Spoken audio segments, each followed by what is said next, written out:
9 Your days after actions they have drove brought her out, the unwanted blizzard was attention still to this winning. place. Wind For the came down safety of off the the others, you must sawtooth leave ridgeline in immediately. long, sustained walls, not gusting, but pressing, the kind of cold that did not announce itself, but simply arrived and stayed. The logging road below Pine Ridge Timber Camp had vanished 2 days ago, swallowed by drifts that climbed past the fence posts and kept climbing. The horse barn had lost a section of its roof on the sixth night. 3 families had moved their bedding into a nest hall to share what heat remained. Gerald Harwell's stovepipe glowed dull orange in the darkness, working too hard, the iron expanding in ways it was not meant to sustain. Water froze solid inside the barrels before midnight. The chinking between the cabin logs cracked in the cold and fell away in pale crumbles, and no one had the materials or the will to replace it. The storm did not care about any of them. It did not care about contracts or debt ledgers or the names written inside them. It did not care about the judgment that had been handed down in the mess hall 9 days ago, or the torn pieces of paper that had blown across the muddy yard in the last light of an October evening. It cared about nothing. It pressed down on Pine Ridge Timber Camp the same way it pressed down on every other living thing in Sawtooth Hollow, with perfect, indifferent equality.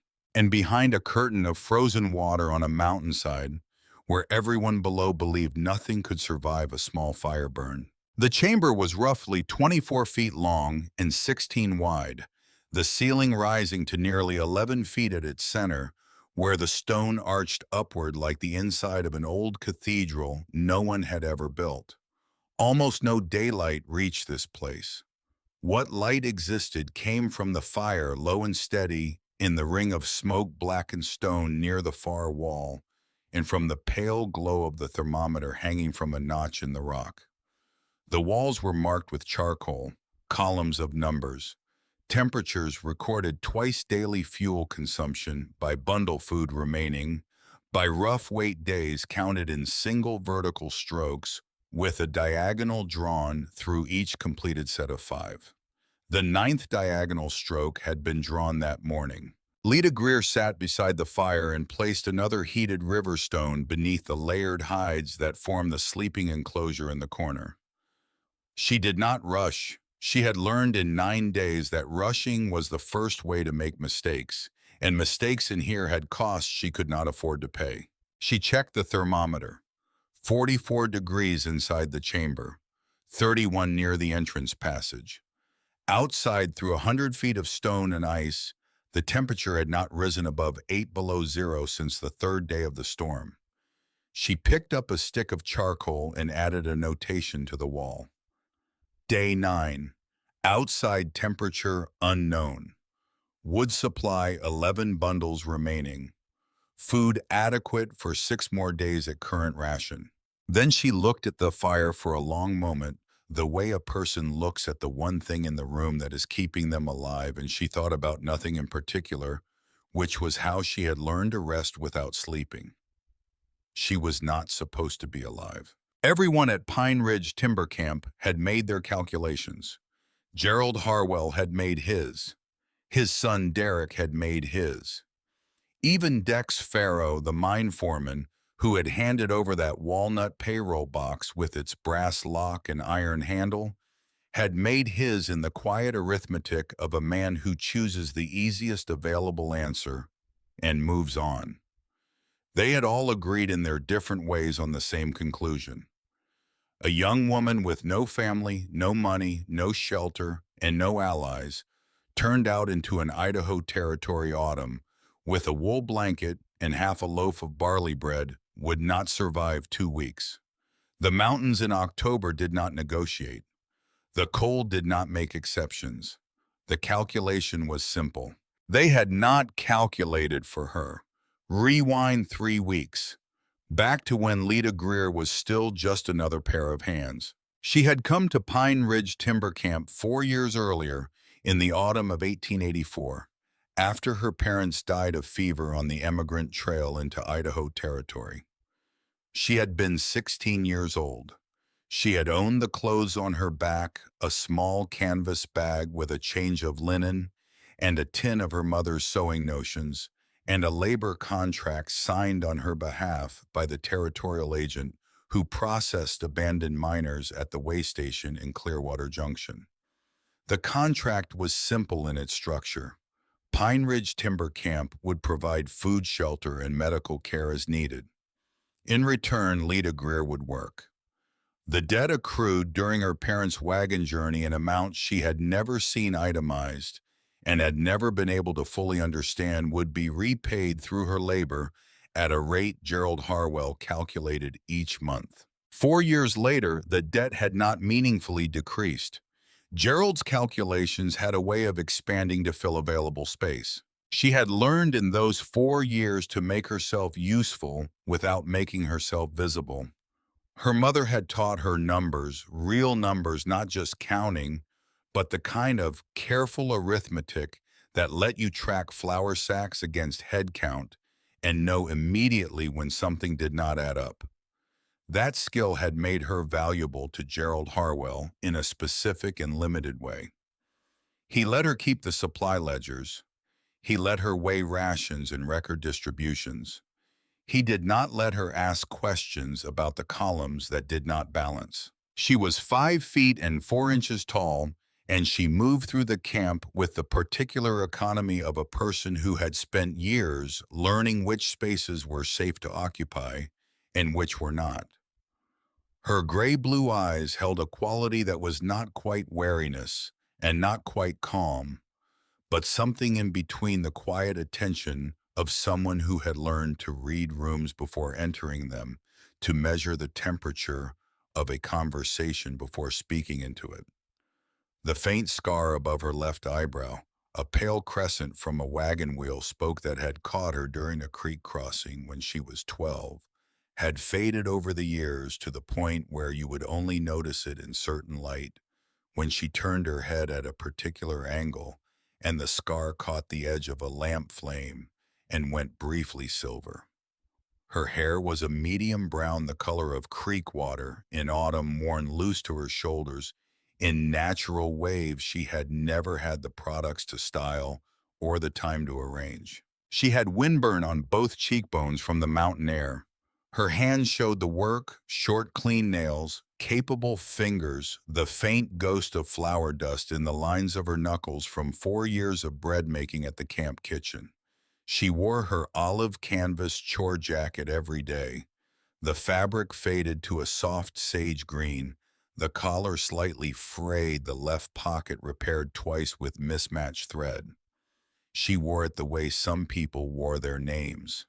It was simply part of what she was. Around her neck, on a thin cord of braided wool, hung a small silver ring that had been her grandmother's. She never took it off. It was the only thing she owned that Gerald Harwell had not found a way to put into his ledger. Pine Ridge was not a cruel place exactly. It was a controlled one. Gerald Harwell maintained his operation the way a careful man tends a fire, feeding it exactly what it needed, keeping it exactly the size he wanted, never letting it grow in directions he had not planned. He was a large man with a deliberate manner and a memory for numbers that was in its own way as precise as Lita's. He knew every debt in his ledger to the cent. He knew which workers could be pushed and which required gentler handling. He knew that a person who believed they could not survive without him rarely caused trouble. That belief was the foundation of everything he had built at Pine Ridge, and he maintained it with the same careful attention he gave to his account books. His son Derek was 24 years old and lived by different rules. Derek Harwell was not a vicious person in the way that word is usually meant. He was not deliberately cruel. He was something more dangerous.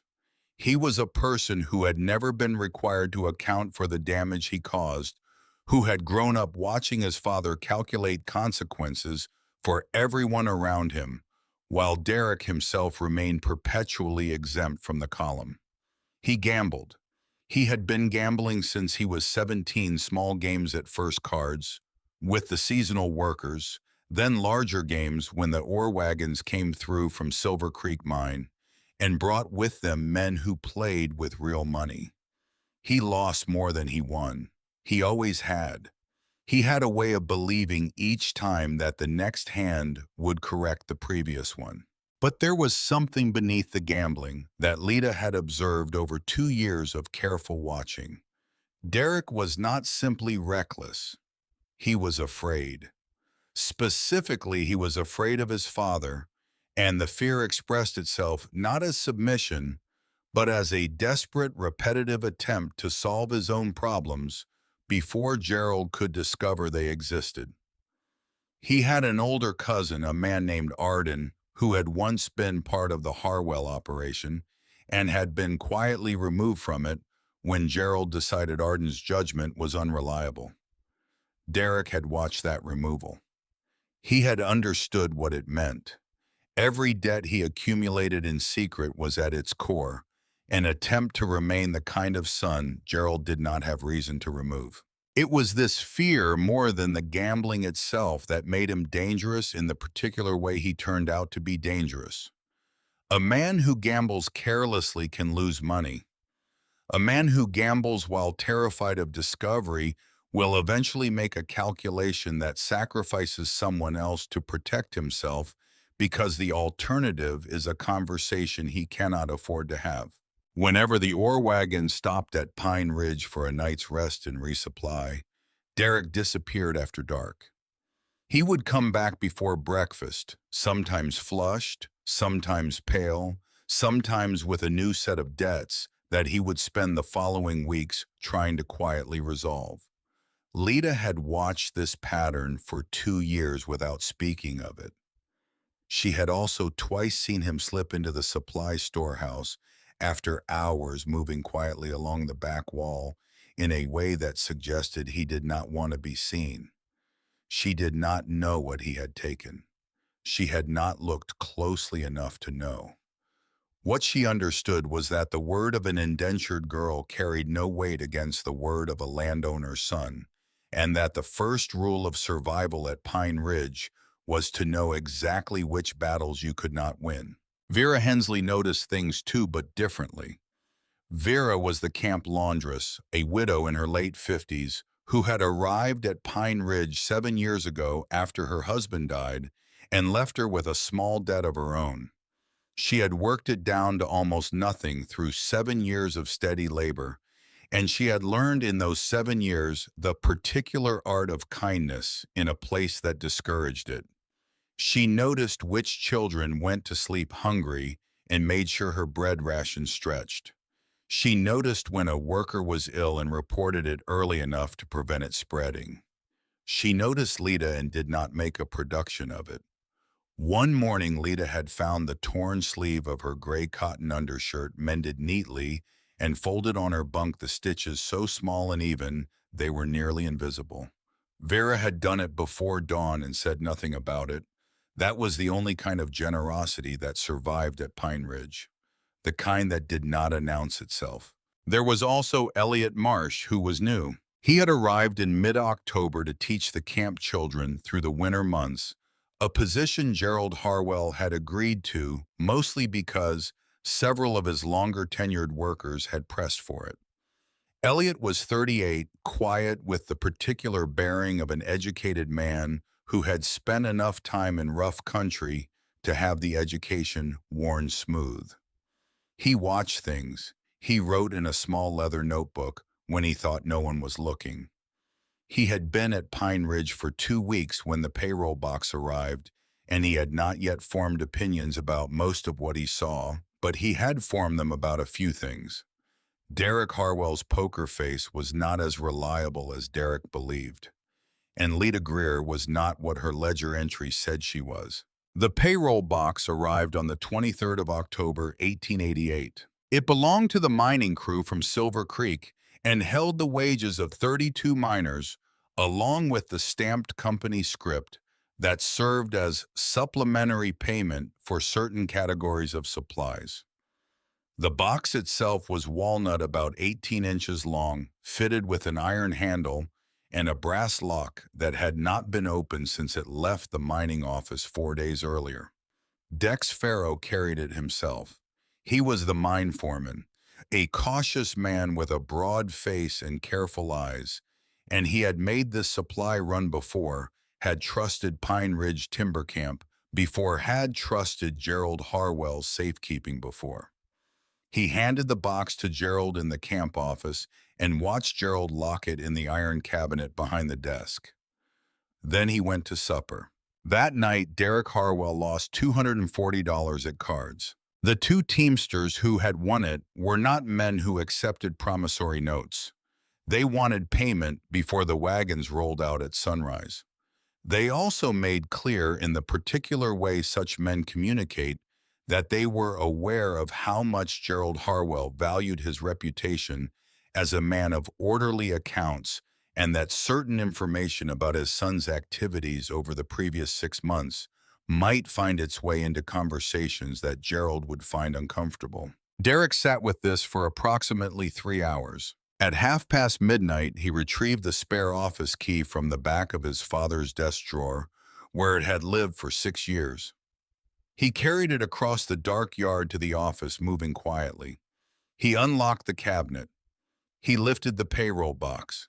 He carried it to the abandoned weighing shed at the north edge of camp, the one that had not been used since the old scale broke 18 months ago, and Gerald had not yet found the motivation to repair it.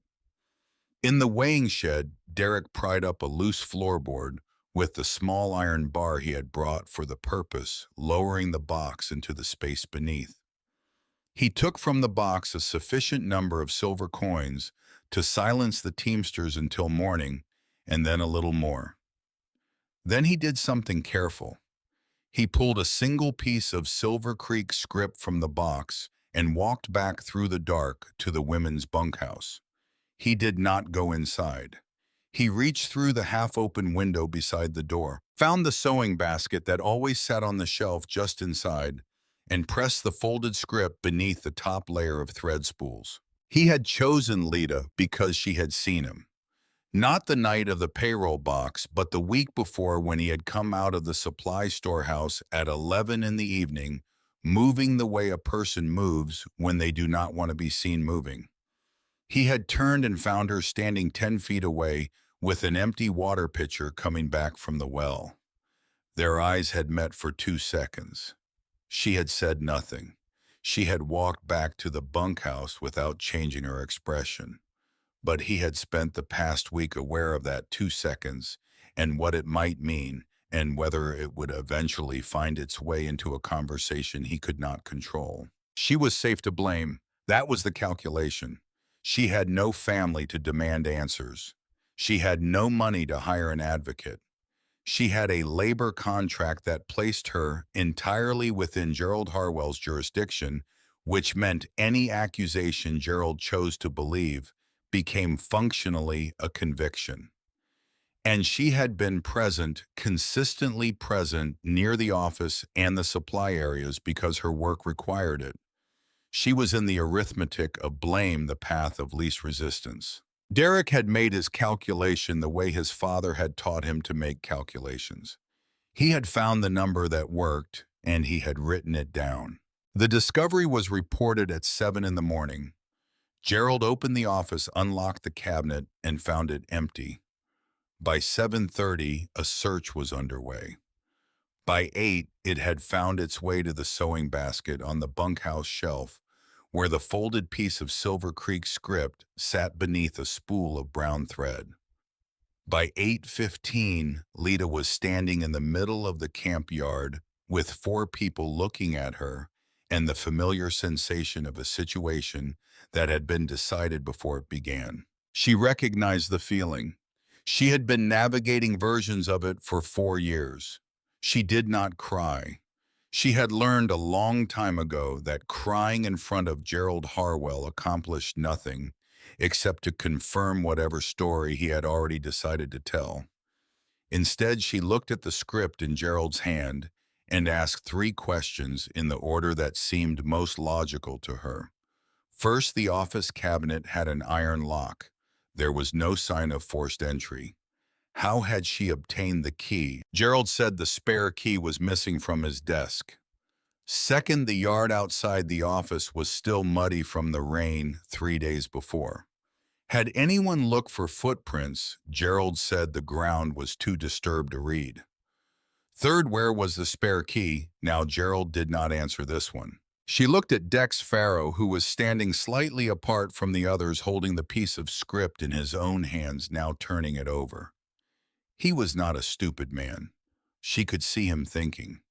She kept her voice steady and said the thing she had been building towards since the search began. If I had the key and the opportunity, why would I take one piece of script and leave it in my own sewing basket? The question sat in the cold morning air. No one answered it. She looked at Derek. He was standing behind his father, slightly to the left, and he was looking at a point somewhere above her right shoulder with an expression of careful concern that she recognized as performance. His left hand was in his coat pocket. She could see, even from 8 feet away, that the knuckles of that hand were slightly abraded, the kind of abrasion you might get from prying up a wooden floorboard with an iron bar in the dark. Elliot Marsh was standing at the back of the group near the mess hall door. She did not look at him directly, but she was aware of him the way you are aware of the one person in a room who is paying actual attention. He had a small leather notebook in his left hand, and he was not writing in it, only holding it, watching. Gerald did not call the sheriff. He held the judgment in the mess hall because the mess hall was where everyone gathered, and Gerald understood that justice in a place like Pine Ridge was as much a performance as it was a verdict. Workers and seasonal hands filled the long benches. Dex Farrow sat at the foreman's table with his hands folded. Gerald stood at the head of the room and laid out the facts as he had arranged them. The missing box, the found script, the testimony of his son that he had seen Lita near the office the previous evening. He did not mention the 3 questions she had asked. He did not mention the spare key. He declared her guilty of theft in the flat administrative tone he used for all significant announcements, the same tone in which he announced meal schedule changes or new work assignments. Then he picked up her labor contract from the table and tore it in half. The debt ledger remained on the table. He did not tear that. He left it there open to her page so that everyone in a room could see that the contract was gone, but the debt remained. The message required no elaboration. By sunset, she had to be gone from Pine Ridge. She was allowed to keep what she was wearing, the wool blanket from her bunk, the tin cup from her shelf, the dull kitchen knife she had been using for 4 years to cut bread, half the loaf of barley bread that remained from the morning's baking. Nothing else. Vera Hensley stepped forward before the assembly broke up.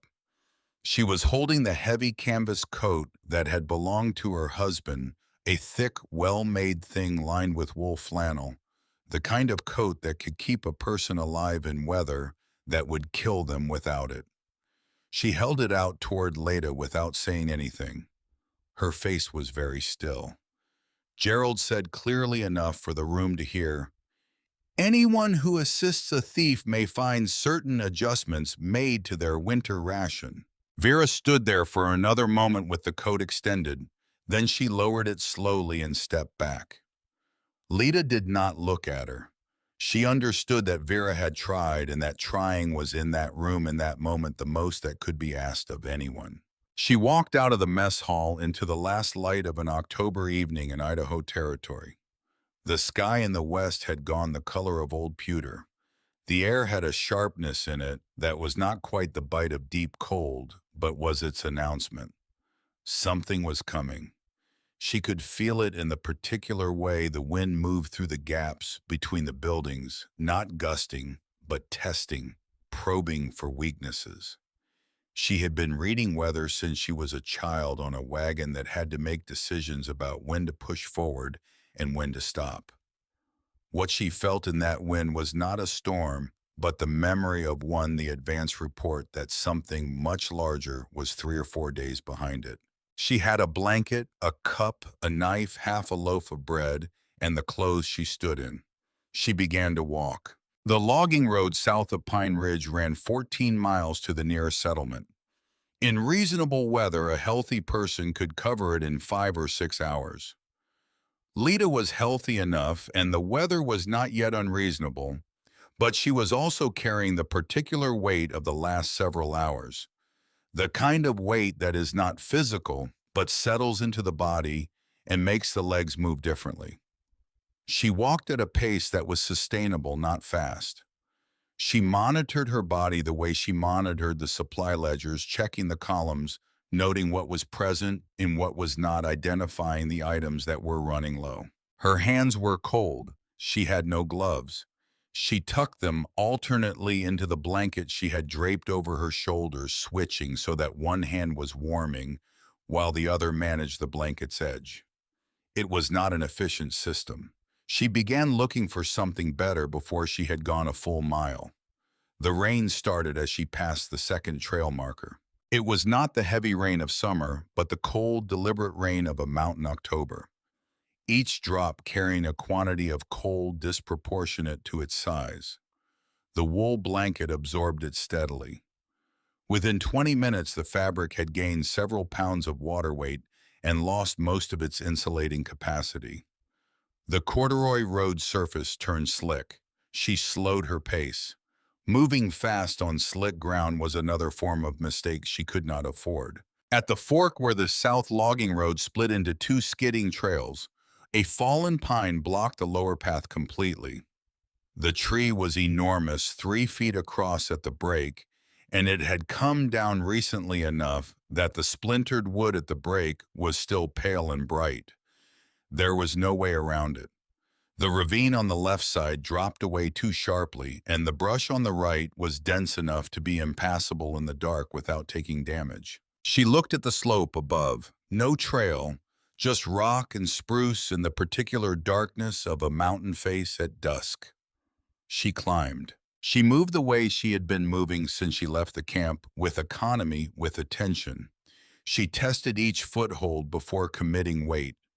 She used the spruce trunks as anchor points, not grabbing, but pressing her palm flat against the bark for balance. When she found a wind shadow behind a large boulder, she stopped and stood in it for 90 seconds, letting her heart rate steady, letting the cold recede enough from her fingers to feel them again. She drank from the water sliding down the rock face, rather than stopping at the stream she could hear below, because stopping at a stream meant kneeling in the mud and losing the heat she had accumulated from the climb. The temperature dropped as the altitude increased. The rain had a new quality to it, now colder, closer to ice without quite committing. She did not let herself think about the settlement 14 miles south. She did not let herself think about Pine Ridge or Gerald or the ledger page with her name on it. Those were facts that existed in a world she no longer had access to. The world she had access to was this slope, this rock, this wind, this particular degree of cold, and the next foothold, and the one after that. Everything else was weight she couldn't carry. Then she heard it. Through the rain and the wind and the sound of her own breathing through the dark spruce forest that had closed in around her sometime in the last hour. Without her fully registering it, there came another sound. Water. Steady. Deep. Unrelenting. Not the quick-moving chatter of a mountain creek, but something heavier, something with mass and momentum behind it, the sound of water that had been falling a long way and was committed to the falling. She turned toward it, not because she felt hope. She had moved past hope into something more fundamental, the pure animal attention to what was actually present rather than what she wished were present. The sound was present. It was a reference point. She had no other reference points that were functioning. She moved toward it. She pushed through a last dense line of spruce, and the trees opened, and she stopped. Ravenfall. Even in the darkness, even in the rain, it was something. The waterfall dropped 47 feet from a black basalt ledge into a stone basin below, and the basin was deep enough that the impact created its own weather. A permanent mist that caught what little light the sky still offered and held it, turning the air around the base of the falls into something faintly luminous. But it was not what it had been in summer. She understood that even without having seen it before. She understood it because of the cold, because of the temperature she had been tracking in her body for the past 4 hours. What she was looking at was not a waterfall that had merely survived the onset of winter. It was a waterfall that was becoming something else entirely. The edges had gone first. Weeks of successive freezing and partial thawing had built up layers of ice along the cliff-face shelf upon shelf of it, translucent blue-white, where it was thick, clear as old glass at the edges. The spray from the falls had caught on the rock and caught more spray and frozen again, building outward from the cliff face in formations that moved architecturally toward the center. The falling water itself was narrower than it had been, compressed into a central column by the ice that had built up on either side. And at the edges of that central column, where the ice formations from the two sides had nearly met, there were places where the ice formed a kind of curtain, lacy and thick, 30 feet wide, and climbing, still climbing. It was not yet the wall it would become in 5 days, in 8 days, when the temperature dropped far enough and stayed there long enough to close the last gap and seal the falls entirely behind 47 feet of ice. But it was close. And on the right side, where the ice had built furthest from the cliff face, where the overhang of the basalt ledge above had protected a section from the direct spray, there was a gap. Not large, not obvious. Visible only because the ice on either side caught a faint variation in the light, a darkness between two pale surfaces, a space behind the water. Lita looked at it for a moment with the gray-blue eyes that did not miss much when they were paying attention, and then she began working out the problem. The approach was mossy rock. The spray had coated everything within 15 feet of the falls with a fine layer of ice. The footing would be unreliable. She needed something to test the surface before committing her weight. She found a pine branch at the edge of the spruce line. She stripped its smaller branches and fashioned it into a rough probe longer than her arm. Then she tied the blanket and the remaining bread across her shoulders and back, freeing her hands. Then she moved toward the falls. She fell twice. The first fall was a controlled thing, one foot going out from under her on a patch of moss ice, her other foot finding purchase before she went all the way down, her hand catching against a boulder and holding. The second fall was less controlled. Her right foot went completely, both feet left the ground for a moment, and she came down on her left side against the rock, the kitchen knife at her belt swinging on its loop and striking the stone with a sound that went through her. She lay there for 3 seconds, taking inventory. Nothing broken. Left hip bruised, possibly badly. The knife was still on its loop. She got up. At the base of the gap she found the rock face. Up close, the gap was smaller than it had looked from the tree line. Less than 3 feet high, maybe 26 inches wide. Cold air moved from it, carrying a smell she had not expected. Dry earth, old ash. Something leathered and faded, the ghost of material that had been here for a long time. She looked at the gap. She dropped to her knees, pushed the wet blanket through ahead of her, and went in sideways. The passage angled upward. She could not stand. She could not quite crawl. She moved by pressing one shoulder against the left wall and pulling with her hands against the right, working her way through in a motion that was partly climbing and partly swimming. The stone was rough against her jacket. She was aware of the olive canvas chore jacket catching on protrusions as she moved to the cord with her grandmother's ring pressing against her sternum, where it had swung forward in the descent. After the first few yards, the rock became dry. She felt it before she fully registered it, the absence of wet. The stone under her palms was dry.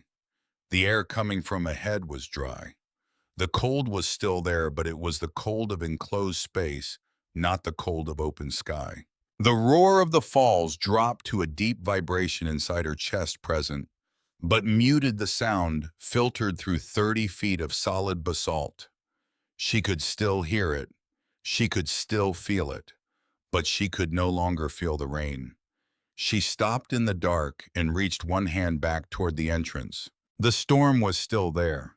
She could hear it, a distant persistence, the rain and the wind and the cold working away at the mountain the same way they had been working at it all evening. She could hear all of it. She could no longer feel any of it. The passage opened. She came out of the tunnel into a space that took her a moment to understand. She stayed on her knees, breathing, letting her hands tell her what her eyes could not yet see. Stone floor. Dry. Level within reason. The ceiling somewhere above, she could feel the openness of it, the particular acoustic quality of a room after the compressed press of the passage. Cold still, but the still cold of an enclosed place, not the moving cold of wind. She found the wall with her left hand and followed it. A ring of stones, blackened on the inside surfaces, a hearth. She kept feeling. A small metal object, dented rectangular. She opened it with her thumbs. Inside, in a nest of dry bark and thin shredded material, two small pieces of flint. She held them together in her fingers and pressed her eyes shut and understood with the particular clarity that comes when the body has been working at survival long enough to have stopped performing emotions and started simply processing information, that this was either a very good thing or a very ordinary thing that felt good because of where she was in it. She found wood, not much, a few pieces stored beneath a raised stone shelf dry enough to crumble at the edges. She built the smallest pile that might sustain a flame and struck the flint twice, 3 times. A spark caught in the dry bark. She leaned close and breathed on it, slow and even, the way her father had taught her when she was 7 years old, and they were camping on the edge of the Missouri, and the morning was cold. The bark held. A small, uncertain flame built from the base of the wood pile and steadied. In the light of that flame, she saw the room for the first time. She had prepared herself in the 30 seconds since finding the hearth for 2 possibilities. An empty cave or a cave with some minor quantity of abandoned material, a forgotten camp, the remains of a season's trapping. What the firelight showed her was neither of these things. What it showed her was something that required several seconds to take in, not because it was spectacular, but because it was layered, complex, the accumulation of decisions made by more than one set of hands over more than one span of time. Stake holes in the earthen floor precisely spaced. Elevated storage shelves built into natural ledges in the rock. A shallow depression in the far corner lower than the main floor, its purpose unclear but clearly intentional. A series of rolled hides, 5 of them 2 in usable condition and 3 ruined by mold. Small ceramic jars and crockery containers, perhaps 8 in total, most cracked or empty. A deer hide stretched on a wooden frame, its surface covered in markings made with charcoal and reddish mineral pigment symbols, and lines that corresponded, she could already see, to the kind of terrain information that mattered in mountains. Water sources, wind patterns, slopes and exposures. Needles made from bone thin and precise. Sheets of mica, translucent and rigid. A knife with a rusted blade but a good handle. And wrapped in oilcloth and nested in a notch in the wall, a small alcohol thermometer with a brass fitting at the top and a number scratched into the casing. 1879. She held it in the light of the small fire and looked at it for a long moment. The year carved into the case was 9 years old. The bone needles were older. The pigment markings on the deer hide were older still, made by hands that had come before the trapper who had added the thermometer and the ceramic jars before the particular version of Pine Ridge that Gerald Harwell had built. Someone had understood this mountain, had understood it as a connected system of shelter and water and wind and food, and they had left the record of that understanding here in a language of marks and objects and position stones. And then someone else had come and added to it, and now she was here. She put the thermometer on the highest stone shelf. She picked up the charcoal from beside the old hearth, found a flat section of wall that had not been used for marking, and drew a vertical line. One, day one. Then she looked at the fire, which was small and adequate, and hers, and at the dry, dark room around her, which was flawed and incomplete, and hers, and at the door of the sleeping enclosure she had not yet built, and the water she had not yet located, and the food supply that was half a loaf of barley bread, and the contents of whatever sealed containers she had not yet opened. She had a lot of work to do. But she had walls, she had a ceiling, she had a fire and the materials for more fire, and the knowledge of how fire worked. She had a thermometer, which meant she had numbers, and numbers in her experience were the most reliable thing in any situation. You could not argue with temperature. You could not dispute consumption rates or fuel supplies or the mathematics of remaining food against remaining days. The numbers told you what was true, and what was true was the only foundation anything could be built on. She was 20 years old and she had nothing. She had everything she needed to start. 2 hours later, she had opened two of the sealed containers and confirmed their contents. She had located the vent passage, identified it as blocked, identified the blockage as clearable, and determined that the smoke problem could be addressed in the morning when she had light and rested hands. She had eaten the remainder of the barley bread and a small portion of the dried camas and pine nuts from the first container. Eating slowly, taking her time, because the speed at which you ate when you were very hungry was the speed at which you made decisions that cost you later. She had laid the two usable hides flat near the fire and determined which sections were sound and which needed reinforcement. She had taken inventory of the bone needles and found 3 that were intact. She was sitting near the fire, letting her core temperature come back towards something that felt like normal when she heard the sound at the passage entrance. She went still. It was not the sound of the storm. It was smaller than the storm, more specific. A movement, a presence, something that had followed the smell of smoke and the change in air temperature to the entrance of the passage and was now working out what to do about it. She picked up the knife from her belt and held it not raised, just in hand, and waited. What came through the passage was not large. It came through in segments, a nose first, then a head, then shoulders, and body moving the way an animal moves in a new space, carefully, but without panic, gathering information. When it cleared the passage and stood in the low firelight, she saw it for what it was. A dog. Medium-sized, built, lean, and practical. The kind of build that comes from living rough rather than from selective breeding. The coat was a warm, tawny brown, short and dense, darker across the back and shoulders in a pattern like a saddle. The white blaze ran straight from the center of her forehead, down between her eyes, to the tip of her muzzle, a clean, bright line in the firelight. One ear stood fully upright, the right one, its inner surface cupped toward the chamber. The other ear, the left, folded forward at the tip in a way that was permanent rather than situational. An asymmetry that gave the dog's face a quality of constant, slight inquiry. The upright right ear had a small notch cut into its top edge, pale, and healed old enough to be simply part of her now. A thin red nylon collar sat at her throat, the color mostly faded to a soft brick pink, no tags hanging from it, no indication of a name or an origin. The dog stood at the edge of the firelight and looked at Lita.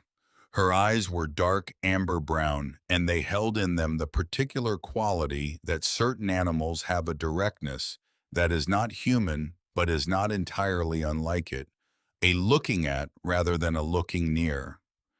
She was looking at Lita, not at the fire or the room or the food, at her. Lita looked back. Neither of them moved for a moment. Outside, the rain pressed against the mountain. The fire made its small sounds. The dog's right ear tracked toward a noise somewhere in the passage behind her, then came back around to face forward. Lita reached into the canvas bag she had set beside the fire and took out the half section of barley bread she had not eaten. It was the last of it. She tore a piece about the size of her palm and held it out palm flat, the way you offer something to an animal you don't want to frighten. The dog took 3 steps forward, sniffed the bread once, and ate it from her palm. Then she stepped back to where she had been standing and sat down. "You were out in that too," Lita said. Her voice sounded strange to her own ears, roughened from hours of cold and disuse. She had not spoken to anyone since the mess hall. The dog looked at her.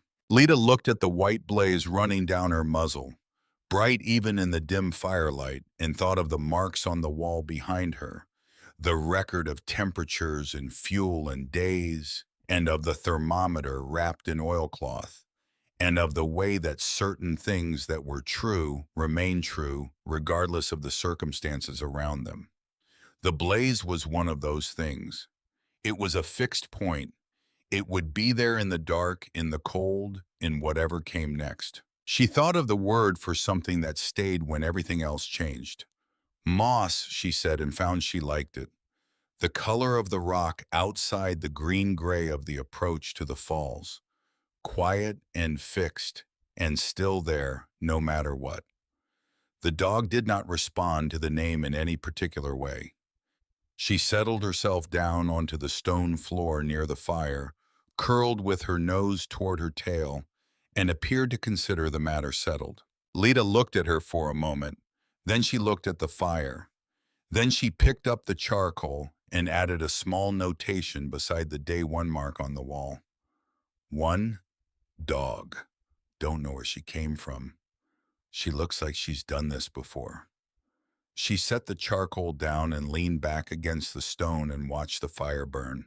Outside, the rain intensified, pressing against the mountain from the northwest, the kind of rain that was the advance column of something much larger moving down from the northern ranges. It did not reach her. The 47-foot face of Raven Fall absorbed it, the spray adding to the ice that had already built up along the cliff face, layer upon layer, day upon day, building toward the wall that would eventually seal this entire face of the mountain from any approach that required human legs. But that would take more days of cold, more nights of temperature dropping low enough to freeze what the days only partially thawed. She had time. Not much time, but time was the one resource that could be stretched if you were careful enough with everything else.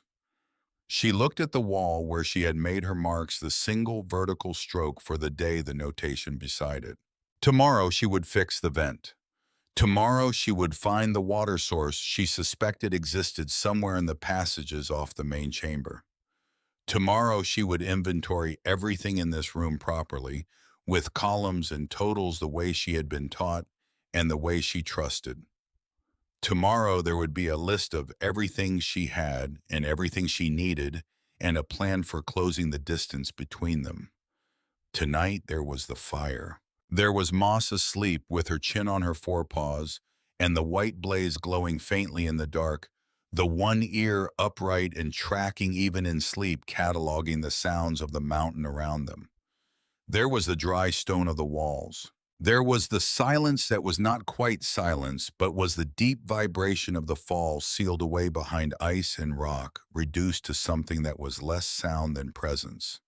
A reminder that outside there was cold and water and wind, and a world that had decided quite firmly that she did not belong in it.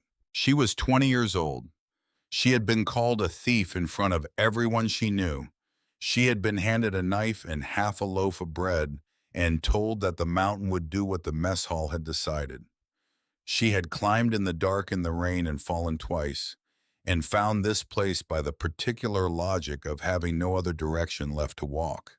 She was also for the first time in 4 years not in debt to anyone. Whatever she built here, she would build herself. She fed one more stick to the fire and watched the flame take it, and did not think about Pine Ridge or Gerald or the ledger with her name in it or the look on Derek Harwell's face when he had kept his hand carefully in his coat pocket to hide the marks left by the floorboards of the weighing shed. She thought about the vent passage, about the angle of the blockage, about how long it would take in the morning with the bone needle and the rawhide cord and the long piece of sapling she had noticed near the entrance to clear enough of the obstruction to make the draft functional. She thought about what needed to be done next. That was the only thought worth having. She cleared the vent on the second morning. It took longer than she had estimated. The blockage was not a single obstruction, but a layered accumulation. Roots from a spruce growing somewhere above had worked their way down through the natural fissure. Over years, maybe decades, in between the roots had collected pine needles, compacted dirt, the remnants of a bird nest built and abandoned in some long-ago spring, and over all of it, a crust of ice that had formed during the first hard freeze of the season and was now bonded to the surrounding stone. She worked at it with the sapling pole, with the stone awl she had found among the tools on the raised shelf, with her hands when the tools could not reach the right angle. She lost her footing once in the narrow passage leading upward and came down on her right knee against the stone hard enough to make the leg uncertain for an hour afterward. But she cleared it. She came back down to the main chamber with her hands dirty and her knee aching, and the particular satisfaction of a problem that had been defined, attacked, and resolved. She built a small fire of bark shavings beneath the vent opening, before adding the main fuel the way you warm a chimney flue, before asking it to draw, coaxing the column of cold air to begin moving upward before loading it with smoke it had to carry. She lit the bark. She watched the smoke. It rose toward the vent, hesitated at the cold stone above, trembled. Then it went up. She stood very still and watched for 3 minutes. The smoke did not return. It climbed the vent passage and disappeared into whatever open sky existed above the spruce canopy on the ridge, and the chamber stayed clear, and the fire built steadily from bark to kindling, to the larger pieces of deadwood she had collected from the slope below the falls the previous afternoon. She had heat. She had draft. She had a room that would not kill her with its own smoke. She picked up the charcoal and went to the wall. Day 2, vent cleared, draft confirmed, fire sustainable. Then she started on the rest of it. The work of those first 6 days was the work of translation. She was taking what the room had been the remnant of a system built by hands that were not hers, in a time and a knowledge she could only partially read, and translating it into something that could function for a body that was here now in this particular cold, with this particular quantity of resources. It was not restoration. Restoration would have required knowing the original in full. It was more like conversation, a back and forth between what had been left and what she needed adjusting as the responses came back. The sleeping enclosure went up on the 3rd day. She selected the highest and driest section of the main chamber floor, a natural platform in the stone about 6 inches elevated from the surrounding surface, and built a low frame of willow branches. She cut from the stand she had located during her first morning's exploration below the falls, binding the joints with strips of rawhide from the cord she had found in the tools cache. The two intact hides became the walls pinned to the frame with bone needles. The third hide, the one with the mold damage along one edge, she trimmed with the rusted knife until only sound material remained, and used it as an outer layer near the entrance of the enclosure, separated from the inner walls by a gap of several inches. The gap mattered. Still air trapped between layers held warmth in a way that thick material alone could not. She had learned this by accident the previous winter when she had doubled her blanket by folding it, and found that the folded version was warmer than the single layer at any equivalent thickness. The principle was the same. Dead air was insulation. You did not need mass. You needed stillness. Moss watched the construction from a position near the main hearth, her chin on her forepaws, the upright right ear tracking each new sound as it occurred, the white blaze catching the firelight when she lifted her head to monitor a particularly unfamiliar noise. She had adapted to the chamber with a speed that suggested she had spent her life adapting to unfamiliar spaces, which was probably true. She slept near the fire when Lita was working inside and appeared at the entrance passage when Lita went outside, falling into position slightly behind and to the right without being directed there. She did not bark. She did not whine. She communicated in the way of animals that have learned to survive without drawing attention to themselves through posture and the direction of her ears and the particular quality of her stillness when something in the environment warranted stillness. On the fourth day, a shelf collapsed. Lita had rebuilt the main storage platform using the materials available: rawhide cord and salvaged wood lengths and the stone corbels that had originally supported the structure, and the rebuilt version had seemed solid. It was not. The weakest joint failed under the weight of the intact ceramic jar, the one sealed with beeswax that held the medicinal materials, and the whole right side came down in a crash that sent the jar skidding across the stone floor. The jar did not break. She sat in the aftermath and looked at the collapsed shelf and the unbroken jar and breathed for a moment. Then she rebuilt the shelf with a lighter frame, the wood lengths lashed with sinew rather than rawhide, the joints kept simpler, the weight distributed more evenly. She tested it with twice the load before trusting it. On the fifth day, she discovered the condensation problem. She had placed one of the intact hides against the stone wall of the sleeping enclosure as additional insulation, pinning it flat to the surface. She came back from a morning of checking the snare she had set the previous day to find the hide damp on its inner surface. Not from any external water source, from the wall itself. The stone was absorbing the warmth from the chamber and returning cold in its place, and where the hide touched the stone directly, the temperature differential was creating moisture between them. She pulled the hide away from the wall, created a gap with a framework of thin willow rods, and the problem resolved itself over 2 days. Each failure was a lesson delivered by the room itself. She wrote them on the wall not as failures but as data. Shelf joint failure, redistribute, weight use, sinew, simplify joints.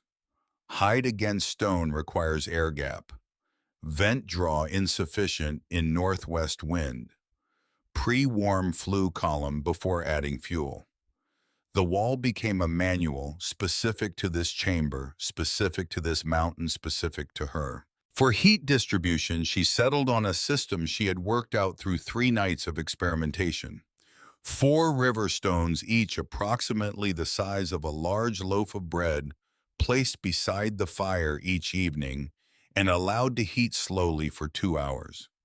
Never placed in the coals directly, which risked cracking them, but beside them close enough to absorb sustained heat. Wrapped then in scraps of the damaged hide, they went beneath the bedding of the sleeping enclosure, 2 at the foot and 2 along the sides, and they released their heat slowly through the night, warming the air inside the enclosure in a way the fire alone burning down as she slept could not maintain. On the evening of the seventh day, she ran a deliberate test. She built the sleeping enclosure's fire to its normal operational state, placed the four heated stones, and took the thermometer inside with her. She left it for 1 hour. When she checked it, the interior of the enclosure read 52 degrees. She went to the entrance passage and held the thermometer in the draft there. 30 degrees. She climbed to the vent passage and extended the thermometer as far as she could reach. The mercury dropped to the peg. She pulled it back. Outside, by her best estimation from the behavior of the ice formations at the falls and the sound the wind made in the spruce canopy, the temperature was somewhere below 20 degrees, possibly below 15. Inside her sleeping enclosure, with one bundle of wood consumed over the course of an evening, it was 52 degrees. She went to the wall and wrote it down. Day 7. Outside estimated below 20. Enclosure 52. One bundle. Smoke clean.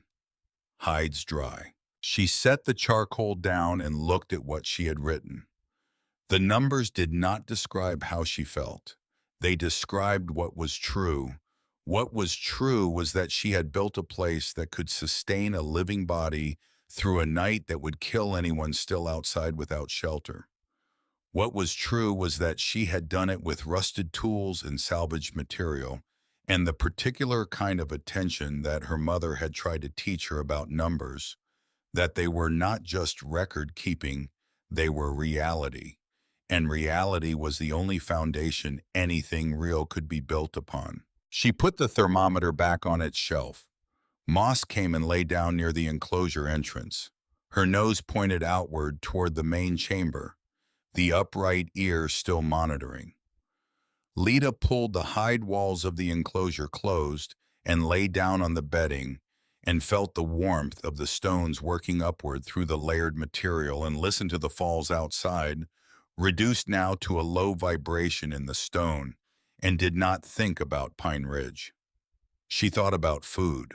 The warmth problem was solved, or solved enough to be stable. The water problem had been solved on day 3 when she had followed one of the symbols on the deerhide map, a wavy line beside a circle through a low passage off the main chamber's north wall, and found a spring seeping from a fissure in the rock, cold enough to numb her fingers in seconds, but liquid, clean-smelling, not frozen, fed from somewhere deep enough in the mountain that the surface temperature did not reach it. She had been drinking from it since. It would not freeze. The mountain's internal temperature at that depth was constant regardless of what happened on the surface. But the food was a problem that the spring and the sleeping enclosure could not solve. She had done the inventory on the first day and confirmed it on the third. The sealed containers held dried camas, root and pine nuts, the service berry cakes, and the medicinal herbs. Combined with the small portion of pemmican she had trimmed and tested, the total could be stretched at the most conservative ration she was willing to attempt to perhaps 12 days.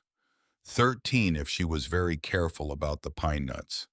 After that, the containers would be empty, and she would be dependent entirely on what she could obtain from the mountain itself. So she turned to the deerhide map. She spent an evening studying it with a thermometer's small case as a straightedge, tracing the relationships between symbols, looking for patterns. She could not read the markings as language. They had not been made as language, or not primarily. They were more like the ledger she kept for Gerald, a compressed record of information that someone who knew the system could extract, and someone who did not know it could not. She did not know the system, but she had been reading compressed records her whole working life, and she understood that information in a record had to correspond to reality somewhere, and that if you looked at the reality carefully enough, you could sometimes reverse engineer the record. The wavy line near a circle, the spring, she had confirmed that. So the notation system was spatial and functional, marking where things were and approximately what they did. She went through the other symbols looking for the spatial logic. 3 short marks beneath the slope, a shape that suggested if she tilted her head, animal tracks. A double line running southeast from a point she could identify as approximately the chamber's location. She tested each one against the mountain. The 3 short marks beneath a slope corresponded after 2 hours of exploration on a morning when the weather was merely cold rather than dangerous. To a south-facing exposure on the ridge above the falls, a stretch of rocky ground where the angle of the slope and the direction of the prevailing wind combined to sweep the snow away and leave the ground relatively clear. She noted it, not immediately useful, but potentially useful in ways she could not yet see. The animal track symbol led her to the willow flat she had already found below the ridge, the stand she was cutting from for her construction materials. But it was not pointing at the willows themselves, it was pointing at the ground beneath the willows, where the snow was crossed in multiple directions by the pressed-down trails of snowshoe hares. She had noticed the trails before without focusing on them. She focused on them now. She found the tools for trapping in the cache, a piece of flat spring steel that had once been part of a mechanical trap, still functional if incorporated into a new design, and sufficient rawhide and sinew to make snare loops. She spent an afternoon working out the mechanics of the snares, how large the loop needed to be relative to the trail width, how high it needed to be set off the ground, what material would hold tension without triggering prematurely. She set 3 snares in the willow flat before dark and went back to the chamber. The first morning she found that one snare had been dragged sideways. The bait she had placed, a small strip of the pemmican she had trimmed earlier, was gone. The loop had never closed. She studied the disturbed snow. The animal had approached from an angle she had not anticipated from the downhill side rather than along the trail and had simply pushed the loop aside. She moved the snares to narrower gaps in the willow growth, places where the hare trails funneled through passages barely wider than a large book. In those gaps, the animal would have only one direction to move forward. The loop could not be pushed aside. It could only be triggered or avoided. The second morning, 2 of the 3 snares were undisturbed. The third had triggered but caught nothing, the loop closing on empty air. She adjusted the trigger height. The third morning, she went down to the willow flat, with Moss walking her customary position slightly behind. And to the right, the white blazed pale in the pre-dawn gray, the faded red collar barely visible against her throat. They moved quietly. Moss had learned, or had always known, the kind of silence that hunting required, the difference between the silence of resting and the silence of approach. She matched her pace to Lita's, without being directed, each footfall placed with the same deliberate care. The third snare had a snowshoe hare in it. Lita processed the animal completely. Meat, hide, sinew, bones, the small quantity of fat that could be rendered and used for the lamp she had built from a cracked clay bowl and a wick of twisted plant fiber. Nothing went to the ground. Nothing was wasted. The hide went onto a stretching frame she made from willow withes and sinew, the same basic construction she had seen illustrated in an almanac she had read twice at Pine Ridge and committed to memory because she had nothing else to read. The bones went near the fire to dry. The fat went into the lamp bowl. The meat went into the intact clay bowl with water from the spring and a few dried camas roots, and hung near the fire on a sinew cord to stay at a safe temperature until the evening meal.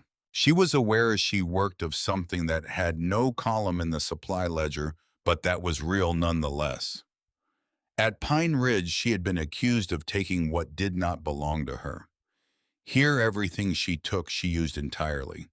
The hare's life had become her lamp and her food, and the thread that would eventually repair her jacket's fraying left pocket, and the sinew that would strengthen the sleeping enclosure's frame. Nothing about that life was wasted. It was not sentiment. It was the clearest thinking she knew how to do about what taking something actually meant and what it required in return. She set one of the hare's leg bones beside the hearth to dry thoroughly. Later it would become a needle. She went back to the deer-hide map that evening and sat with it in the firelight. Moss curled at her feet with the upright ear still tracking, and found the double line that ran southeast from the chamber's approximate position. She had not yet followed it. The distance it suggested was significant, perhaps half a mile, and the terrain between here and there was rock and talus, and in the current weather ice. She had not had surplus energy for an exploration that did not address an immediate need. She had it now. The snares were producing. The food pressure had eased from critical to manageable. She could spend energy on something speculative. She filed it as tomorrow's work and went to sleep in the enclosure with the heated stones warm against her back and the thermometer on its shelf reading 46 degrees in the chamber, and the falls outside reduced to a presence more felt than heard. She did not know in those first days what was happening at Pine Ridge. She knew what she had left. She had left a camp where the snow had been building since mid-October, and the firewood supplies, always calculated tight by Gerald Harwell's careful accounting, were not built for the kind of extended cold that the Sawtooth Range produced in a hard winter. She had left people who were making decisions based on a set of facts that were not facts. She had left Vera Hensley, who knew things but could not say them. She had left Elliot Marsh, who watched things and wrote in his notebook and had not yet found the moment to do anything with what he had observed. She could not know about Dex Farrow. Dex Farrow was 58 years old, a mining foreman who had spent 30 years learning that numbers had a way of telling the truth, even when the people around them were not. He had come to Pine Ridge for a single overnight stop with a payroll box and had found himself stranded by early snow. His wagons unfit for the road until the temperature dropped far enough to harden the mud to solid. He was a man who had seen enough bad luck to know the difference between it and design, and he had been watching Gerald Harwell explain the disappearance of the payroll box in ways that mathematically did not hold. The numbers were wrong, not by much, not in ways that a person in a hurry would notice. But Dex was not in a hurry. He was stranded at Pine Ridge with nothing to do but eat Gerald's food and stare at Gerald's account books and compare what he was being told about the stolen amount against what he remembered of the box's contents from when he had loaded it himself 3 days before it arrived at Pine Ridge. The discrepancy was not enormous, but it was specific, and specificity in his experience was always meaningful. He had started asking careful questions about the timeline of the night the box disappeared. He had not found answers that satisfied him. But asking questions of Gerald Harwell and Gerald Harwell's camp with no physical evidence and no witness willing to speak was a different matter from knowing the answers. He kept his conclusions to himself and kept watching. Vera Hensley had stopped speaking in the mess hall when Gerald was present. She had a canvas coat hanging from a peg beside her bunk, a man's coat heavy and well-made, that she brushed the snow from each morning the same way you maintain something you intend to use. Dex had noticed it. He had not asked about it. He was a patient man, and he had learned that some questions answered themselves if you gave them enough time. Then Cress Wade came back from his northern trap lines. Cress Wade was 63, and he had been trapping the Sawtooth Range since before Pine Ridge existed, since before the road into the timber country had been more than a deer track. He knew these mountains the way you know a place you have spent 30 years reading in detail, not as landscape but as system, as a set of relationships between water and slope, and exposure and prevailing wind that produced predictable outcomes if you understood the variables. He had come down from his lines early because the pressure drop he was reading in the behavior of the spruce canopy suggested a storm system larger than the usual early winter series, and he wanted to be at a lower elevation before it arrived. He reported in the matter-of-fact way of a man accustomed to noting anomalies in a system he knew well, that he had observed smoke rising from the cliff face near Ravenfall. Not steam, not the cold exhalation of a warm spring meeting frozen air. Smoke. Thin pale, the color of old wood burning cleanly, rising from a point in the ice-covered cliff face where no fire should have been possible. The mess hall went quiet in the particular way that spaces go quiet when a piece of information arrives that reorganizes everything around it. Gerald said it was steam from a thermal vent. His voice had the careful flatness of a man constructing an explanation in real time. Derek said it before his father finished the sentence, cutting across the room with a certainty that was too fast for the question. She can't be alive up there. Someone should check before she finds her way back. Elliot Marsh, standing near the door with his notebook closed in his hand, turned his head toward Derek and held the look for a moment. An innocent man in his experience wanted the truth to be found because the truth was the thing that would exonerate him. Derek Harwell seemed less interested in the truth and more interested in ensuring that certain other truths remained buried. The distinction was not subtle if you were paying attention.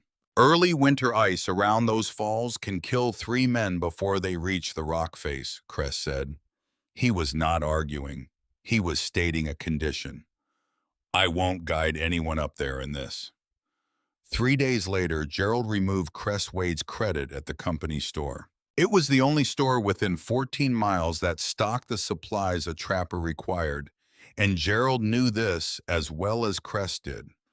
It was the instrument of control that Gerald reached for when argument failed.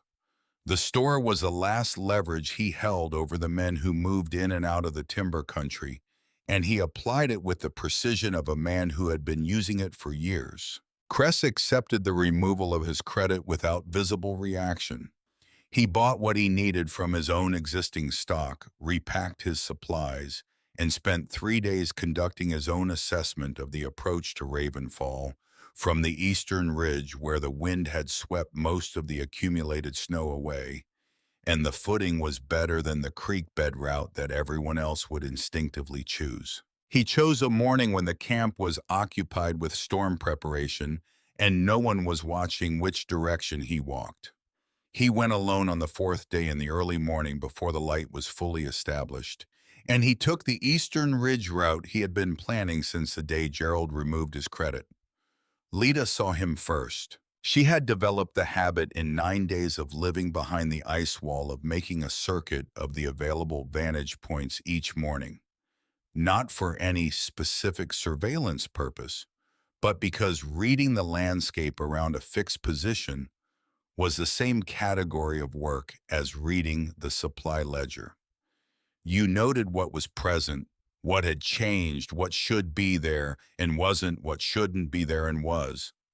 She had a narrow ledge above the falls that gave her a view of the eastern approach, and she was on it when she saw the figure moving along the ridge. She recognized the way he moved before she could see his face. An old man who knew mountain terrain moved differently from any other kind of person. There was no wasted energy. Every step was placed with the deliberateness of someone whose knees and hips had long since stopped tolerating casual inattention to the ground. He was moving along the exposed ridge in a line that was not the most direct route to the falls, but was clearly the most informed one, using the swept ground where the footing was solid and skirting the patches where the snow had drifted and the surface was unreliable. She came down from the ledge and waited. He placed his bundle in the snow at about 20 yards from the lower entrance, the approach she had been using since the gap in the ice had narrowed enough that the upper approach was no longer manageable. Salt, 2 lengths of wire, a folded piece of heavy canvas. He stepped back from it and stood there, looking at the ice wall without any particular expression. She stepped out from behind the talus where she had been watching. He did not startle. He had the stillness of a man who had made peace with surprises. His eyes moved over her quickly, the kind of assessment that takes in relevant information without lingering on irrelevant details. He looked at her hands, her face the olive jacket with its frayed collar and mismatched repair stitching. He looked at the ice wall above them and at the narrow dark gap at its base where the entrance sat. He looked at the thin line of smoke rising from somewhere above the ice, barely visible against the gray sky. Then he looked at the ground near the lower entrance at the tracks she had made, and erased and made again over 9 days of coming and going at the drainage channel she had dug to keep the meltwater from pooling at the entrance at the willow and bark overhang she had built to prevent drifting snow from blocking the gap. He didn't say she was lucky. He didn't say she was resourceful. He looked at the work for a long time with the eyes of someone who recognized what he was looking at, and then he said, "When did you clear the vent?" "Second day," she said. He nodded as though this confirmed something he had already calculated. Inside the chamber, he moved through the space with the particular attention of someone reading a room that contains information they understand. He touched the edge of the storage shelf, tested the rawhide joints. He looked at the drainage trench. He examined the sleeping enclosure's layered wall structure without touching it. He found the deer hide map on its frame and stood before it for a long time. "Shoshone travel routes," he said, indicating the older layer of markings, with 2 fingers held near but not touching the hide. "Some of them are old enough that the passes they mark don't look the same now. 30 years of snowpack changes a slope." He moved his hand to a different section. "The trapper who added to this, I knew him. Ezra Briggs. He wintered in these mountains in 76 and 77. He died of fever in 79 down in the valley. He was here before that." He turned from the map and looked at the charcoal entries on the wall. "The person who built this place would recognize what you're doing," he said. He said it quietly, not as a compliment, but as a statement of fact, the way you would say that the temperature today was consistent with the temperature yesterday. He sat with her for perhaps 20 minutes. He told her what he had observed at Pine Ridge. Derek's too-fast certainty in the mess hall. Dex Farrow's quiet arithmetic. Vera and the coat she kept ready. He told her that Gerald had hired loggers to go to the falls with Derek, and that he had declined to guide them, and what that refusal had cost him at the company store. Then he told her about the storm. "The pressure's been dropping for 4 days," he said. "Not the usual early winter pattern. The birds are flying low and tight, staying in the spruce canopy instead of moving. The wind shifted northeast this morning, which means it's pulling moisture from the North Range." He paused. "What's coming is not a regular storm." She did not ask him if he was certain. She looked at the wall where she had recorded her fuel supply, 11 bundles remaining as of that morning, and began calculating. He stood up to leave. He paused at the deer hide map again. He touched one of the symbols in the lower right section, the double line running southeast. "That marks a lower route through the talus," he said. "About half a mile. Comes out in a willow break on the south side. There's a second entrance to the system down there. Smaller, harder to find, but usable if the upper approach becomes impossible." She looked at the symbol. She had not yet followed the double line. "I've been meaning to," she said. He nodded. He picked up his pack. At the entrance passage, he stopped and looked back at the charcoal marks on the wall, the columns of numbers and the daily strokes, the notations about temperature and fuel and failures corrected. "The person who built this place," he said again, "would recognize what you're doing." Then he ducked through the entrance and was gone, and she was alone in the chamber with the fire and the numbers on the wall, and the information he had left her, and the growing certainty that what was coming would require everything the room could do. She spent the rest of that day following the double line on the deerhide map. The lower route was exactly as marked, a passage through the talus field on the south side of the falls, hidden from any approach by the angle of the rock and the density of the willow growth. The entrance was a low gap between two large stones that had fallen against each other, creating a natural arch. She had to remove her pack to get through. Inside, the passage was smaller than the upper one, lower ceiling, less finished in the way that natural spaces sometimes accommodate extended occupation and sometimes simply exist.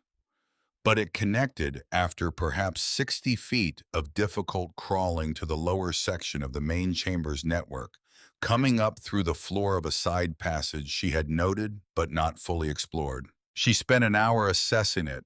Then she went back to the main chamber and began preparing for what Cress had described. She moved methodically, the way she moved through everything now, without rushing, without the kind of efficiency that sacrifices thoroughness for speed. The tinder supply was divided into 3 separate containers and stored in 3 different locations. One near the hearth, one in the sleeping enclosure, one in a notch in the wall near the lower passage entrance. If the fire went out and she needed to restart it, she would not be dependent on a single supply surviving whatever had caused the fire to go out. The firewood was split between the main hearth area and the deepest section of the system, where it would stay dry regardless of what the entrance passages did in a sustained freeze. The food jars were moved to the sleeping enclosure shelf above the ground and away from the entrance cold. She reinforced the canvas baffle she had hung across the lower entrance, adding a second layer of rawhide behind it to create an air pocket that would slow the infiltration of cold from outside. She built a small roof of willow and bark over the entrance gap to prevent drifting snow from blocking it. She set the long clearing pole beside the vent passage so it would be immediately available for maintenance in the dark. Then she ran a test. She took the thermometer inside the sleeping enclosure with a single bundle of wood on the fire, and the outside temperature estimated at 6 degrees below zero. She waited. After 2 hours, the enclosure read 49 degrees. The draft was weaker than it had been before the pressure change, pulling less strongly through the vent, but it held. The smoke went up. The hides were dry. She looked at the thermometer for a long moment. Outside, the mountain was preparing for something. She could feel it in the behavior of the air pressure in the vent passage, in the way the ice at the lower entrance was forming differently than it had the previous week, in the subtle change in the color of the cold that came in when she opened the baffle. She had been reading conditions for 9 days with the attention of someone whose life required the readings to be accurate. She went to the wall and wrote day 12. Pressure dropping. Northeast wind. Lower entrance reinforced. Tinder separated. Wood split to inner storage. Vent draft weaker holding. Test outside estimated -6. Enclosure 49. 1 bundle. She set the charcoal down. Moss was lying near the sleeping enclosure entrance, her chin on her forepaws, the faded red collar barely visible against her tawny coat, the white blaze bright against her dark forehead. The upright ear moved twice, tracking something in the lower passage, then settled. Outside, the wind shifted. Lita heard it change in the way the vibration of the falls altered its pitch, the deep resonance in the stone moving to a slightly higher register as the wind pressed the water column from a new angle. Northeast, exactly as Cress had said. The moisture-laden air from the northern ranges carrying its payload of water that would freeze on contact with every surface it reached. The ice wall at Ravenfall would be receiving its next layers tonight. By morning, the gap at the lower entrance would be smaller. She was not afraid of that. A smaller gap was harder for a person to enter, which meant it was harder for Derek Harwell and whatever loggers Gerald might send with him to find, even if they came looking while the storm was in progress. The ice wall that sealed Ravenfall was not only a prison that had trapped her, it was a wall that stood between her and everything that wanted her dead. She had understood this from the second day when the gap in the upper face had narrowed enough that she could feel the change in the air pressure inside the chamber as the ice grew. The mountain was closing around her the way a hand closes around something fragile, and that closing, which should have been terrifying, was instead the thing that would keep her alive. The storm arrived 3 days later. It did not build from a distance or announce itself with preliminary weather. It arrived the way a door opens suddenly, completely, the threshold crossed, and the other side immediately present.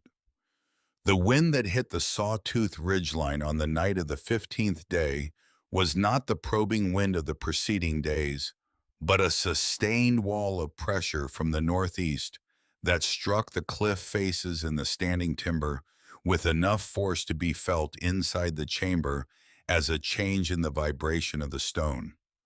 The temperature dropped 11 degrees in the first 6 hours.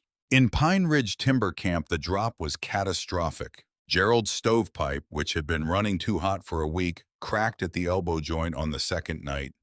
The repair took 3 hours in the cold with materials that were not quite right and produced a result that was not quite safe. And for 2 days the mess hall smelled of smoke, and every window was open a crack despite the cold to prevent the air from becoming unbreathable.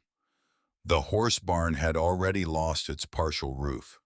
The remaining horses were moved into the equipment shed, crowding it beyond its design capacity, and the heat of their bodies combined with the building's inadequate insulation to produce condensation on the interior walls that froze overnight and had to be chipped away each morning to prevent the walls from cracking.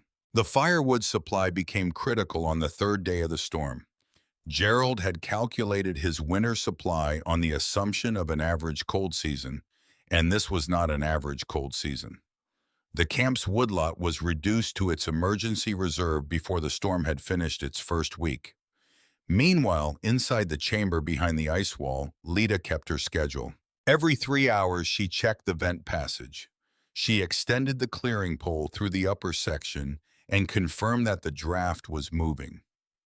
She recorded the temperature at the vent opening and compared it to the chamber temperature and the enclosure temperature, tracking the differential. When the differential changed in ways that suggested a new blockage was forming, she worked the pole until the draft returned to its previous quality. Every 6 hours, she broke the ice from the lower entrance. The baffle system was doing its work, slowing the cold infiltration from outside, but the ice still built at the edges of the gap, and if she let it go unmanaged for too long, the gap would seal itself, which would eliminate her secondary exit route. She chipped with the stone awl, working carefully to remove ice without disturbing the structural integrity of the entrance stones. She ate once daily in the evening from the food stores she had carefully rationed. Rabbit meat from the snares she could no longer check with the storm in progress, supplemented by camas and pine nuts measured in spoonfuls. She ate slowly as she always did, and she drank from the spring which continued to flow from the mountain's interior, regardless of what was happening at the surface, indifferent to Gerald's firewood problems and Derek's calculations and the particular architecture of the storm pressing down on Sawtooth Hollow from the northeast. On the 5th day of the storm, she heard something unexpected in the lower passage.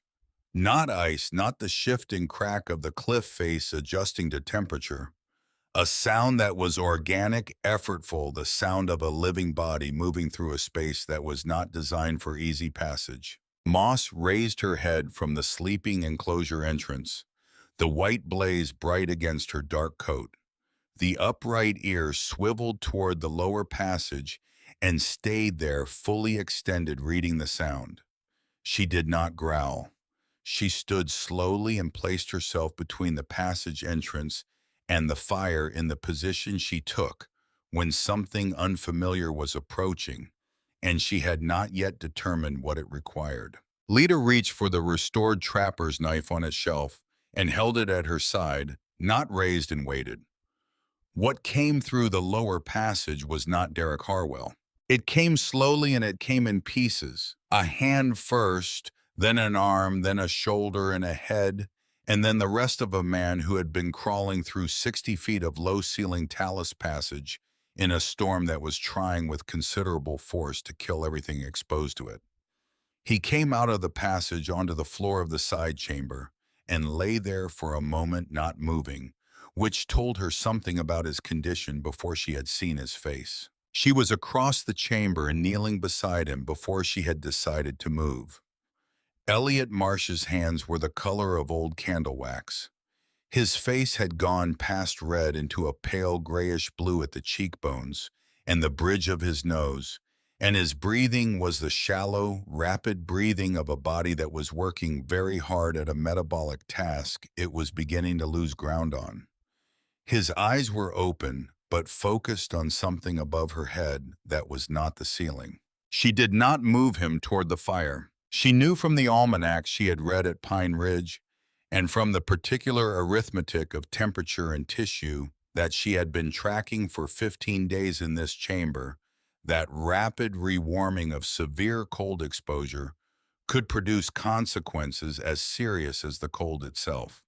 Blood vessels constricted by cold suddenly flooded with warm blood. The shock of the differential. She had read about it in the context of animals revived incorrectly after exposure, and she had no reason to believe the principle did not apply to humans. She wrapped him in the two driest hides from the sleeping enclosure storage, working quickly and efficiently, layering them around his core rather than his extremities. She brought water from the spring in the intact clay bowl, heated it near the fire until it was warm, but not hot, and held the bowl to his lips. "Small sips," she said. "Don't swallow fast." His eyes focused. He looked at her with the recognition of a man who had been looking for something specific and found it in a place that matched neither his expectations nor his fears. He drank, slowly, the way she had told him. She moved a heated stone from the enclosure bedding and placed it wrapped in hide near his feet, not touching him 2 inches away, the radiant heat reaching him without the shock of direct contact. She monitored the color of his face. After 30 minutes, the grayish blue had receded from the bridge of his nose. After an hour, it was gone from the cheekbones. His breathing was slower and deeper. He did not speak for the first 3 hours except in fragments, and she did not ask him to speak more. She had things to do. She checked the vent-cleared new ice from the lower entrance, took the temperature readings and added them to the wall, set a heated stone under the enclosure bedding. She worked around him the way she worked around everything in the chamber, efficiently, quietly, without performance. He watched her work. She could feel him watching, not in the uncomfortable way of being observed, but in the way of someone who is understanding something by watching it happen. She had the sense from the quality of his stillness that he was revising something in the notebooks he kept in his coat pocket, revising it in his mind since the notebooks were too cold and his hands too uncertain to write in yet. On the 3rd hour, he said, "You built all of this." It was not a question. "The structure was already here," she said. "I rebuilt it." He was quiet for a moment. Then, "How long have you been keeping those records?" "Since the first night." He turned his head toward the wall where the charcoal columns ran. She watched him read them, moving from left to right, top to bottom, the way a person reads who is looking for the logic of a system, rather than just the individual entries. She could tell when he found the pattern by the slight change in his expression. "You've been tracking efficiency," he said, "not just temperature. You're tracking the relationship between fuel input and temperature output. That's how you know when the system is working and when it isn't," she said. If it takes more wood to produce the same temperature, something has changed. Usually the vent. He looked at her for a long moment. His notebook was in his hand. He did not open it. "Tell me about the night the payroll box disappeared," he said. She told him. She told it in the order it happened, the way she organized everything from the most general to the most specific. The arrival of the box, the overnight arrangement, what she had heard and seen in the following morning, the three questions she had asked, and the answers she had not received. Derek's hand in his coat pocket, the abraded knuckles she had noticed from 8 feet away.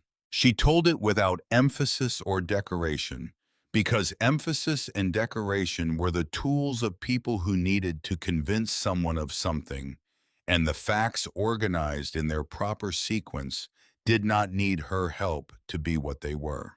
Elliot Marsh listened with the particular quality of attention she had noted on the first day she had been aware of him: total, unperformative, organized. He was not listening sympathetically. He was listening the way a person listens who is comparing what they are hearing against something they already know. When she finished, he was quiet for a long time. "Derek refused to meet your eyes during the entire proceeding," he said finally. "I noted it at the time. I also noted that he didn't look toward the location where the box had been kept. A man who had genuinely witnessed something tends to look toward the place where it happened. Derek looked only at your face and only when you were not looking at him." He paused. "The weighing shed has been locked since the morning after the box was reported missing. I tried the door on the third day and found it secured. It had not been secured before." She looked at him. "There's more," he said. He told her about Dex Farrow and the numbers, about the discrepancy between what Gerald had reported as missing and what Dex remembered loading into the box, about the way Gerald's account of the night's timeline had small inconsistencies in it that grew more noticeable the more times he repeated the story, because lies told repeatedly tend to calcify in ways that make the calcifications visible if you are watching carefully enough. Then he told her what the deer hide map had confirmed for him. He had studied it for the better part of 2 hours while his hands were warming, reading it the way a man reads a document in a language he partially knows, extracting what he could and marking what he couldn't. The symbols he recognized corresponded to every discovery she had already made herself. The wavy line and circle she had found the spring on day 3. The double line southeast she had used the lower passage. The hand symbol warning against poor draft she had diagnosed and solved the vent problem before she understood what the symbol meant.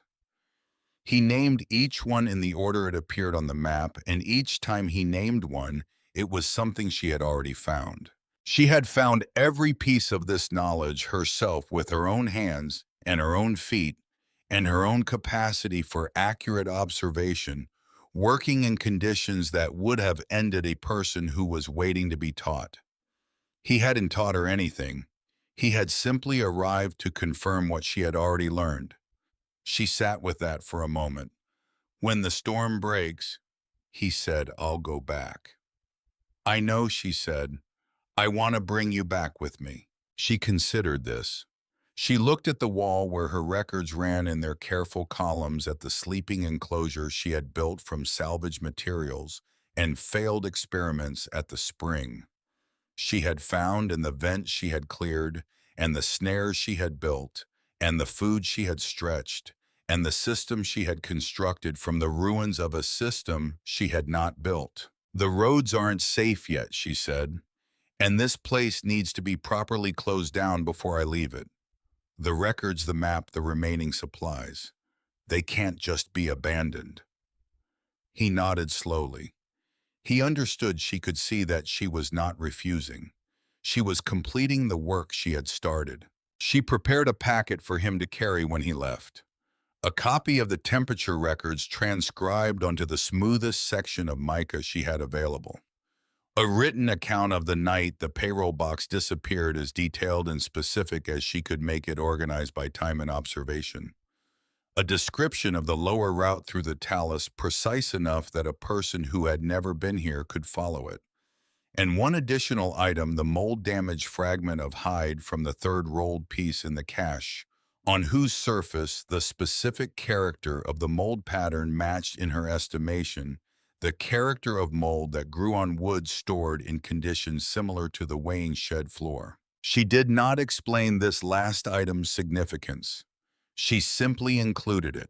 On the morning he was well enough to leave, Elliot Marsh stood at the entrance to the lower passage with the packet wrapped in the piece of heavy canvas that Cress Wade had left in the snow outside, and looked back at the room.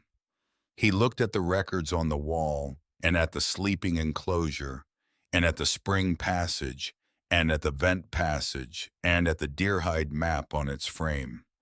He looked at Moss, who was sitting near the fire with the white blaze steady in the morning light, the upright ear monitoring the sounds of the lower passage with professional attention. "Do you want me to tell them you saved my life?" he asked. She thought about it. "Tell them the truth," she said. "Tell it in the order it happened." He went into the passage and was gone. She stood in the empty chamber for a moment, listening to the sound of the falls outside, which had changed in the past 2 days. The central column of water that had been visible through the gap in the ice face was no longer visible.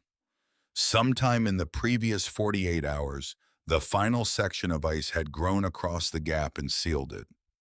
Ravenfall was no longer a waterfall. It was a wall. 47 feet of layered ice, blue-white and solid, standing between her and the world below, between everything she had built in here and everything Derek Harwell would like to do to it. The storm was not finished, but the ice wall was complete. And behind it, in a chamber that was 44 degrees and dry, and stocked with 11 days of food and 14 bundles of wood and 3 separate tinder supplies, and a spring that would not freeze, Lita Greer picked up a stick of charcoal and went to the wall. Day 17, she wrote. Storm continuing. Lower entrance secure. Vent clear. 1 visitor departed. Remaining supplies adequate. She set the charcoal down. Everything else could wait. The storm reached its full weight on the 18th day. There was no preliminary intensification, no gradual building that gave warning. The system that had been pressing down on Sawtooth Hollow since the 15th day simply found its full strength sometime in the early hours of the 18th morning and applied it without reservation. The wind that had been northeast became due north, which in the Sawtooth Range meant it was coming off the high glacial fields above the timberline, the places where winter was not seasonal but permanent, where the cold was not something that arrived and departed, but simply existed as a baseline condition of the elevation. That wind carried a different quality of cold than anything the preceding 2 weeks had produced. It was not the wet cold of moving storm systems.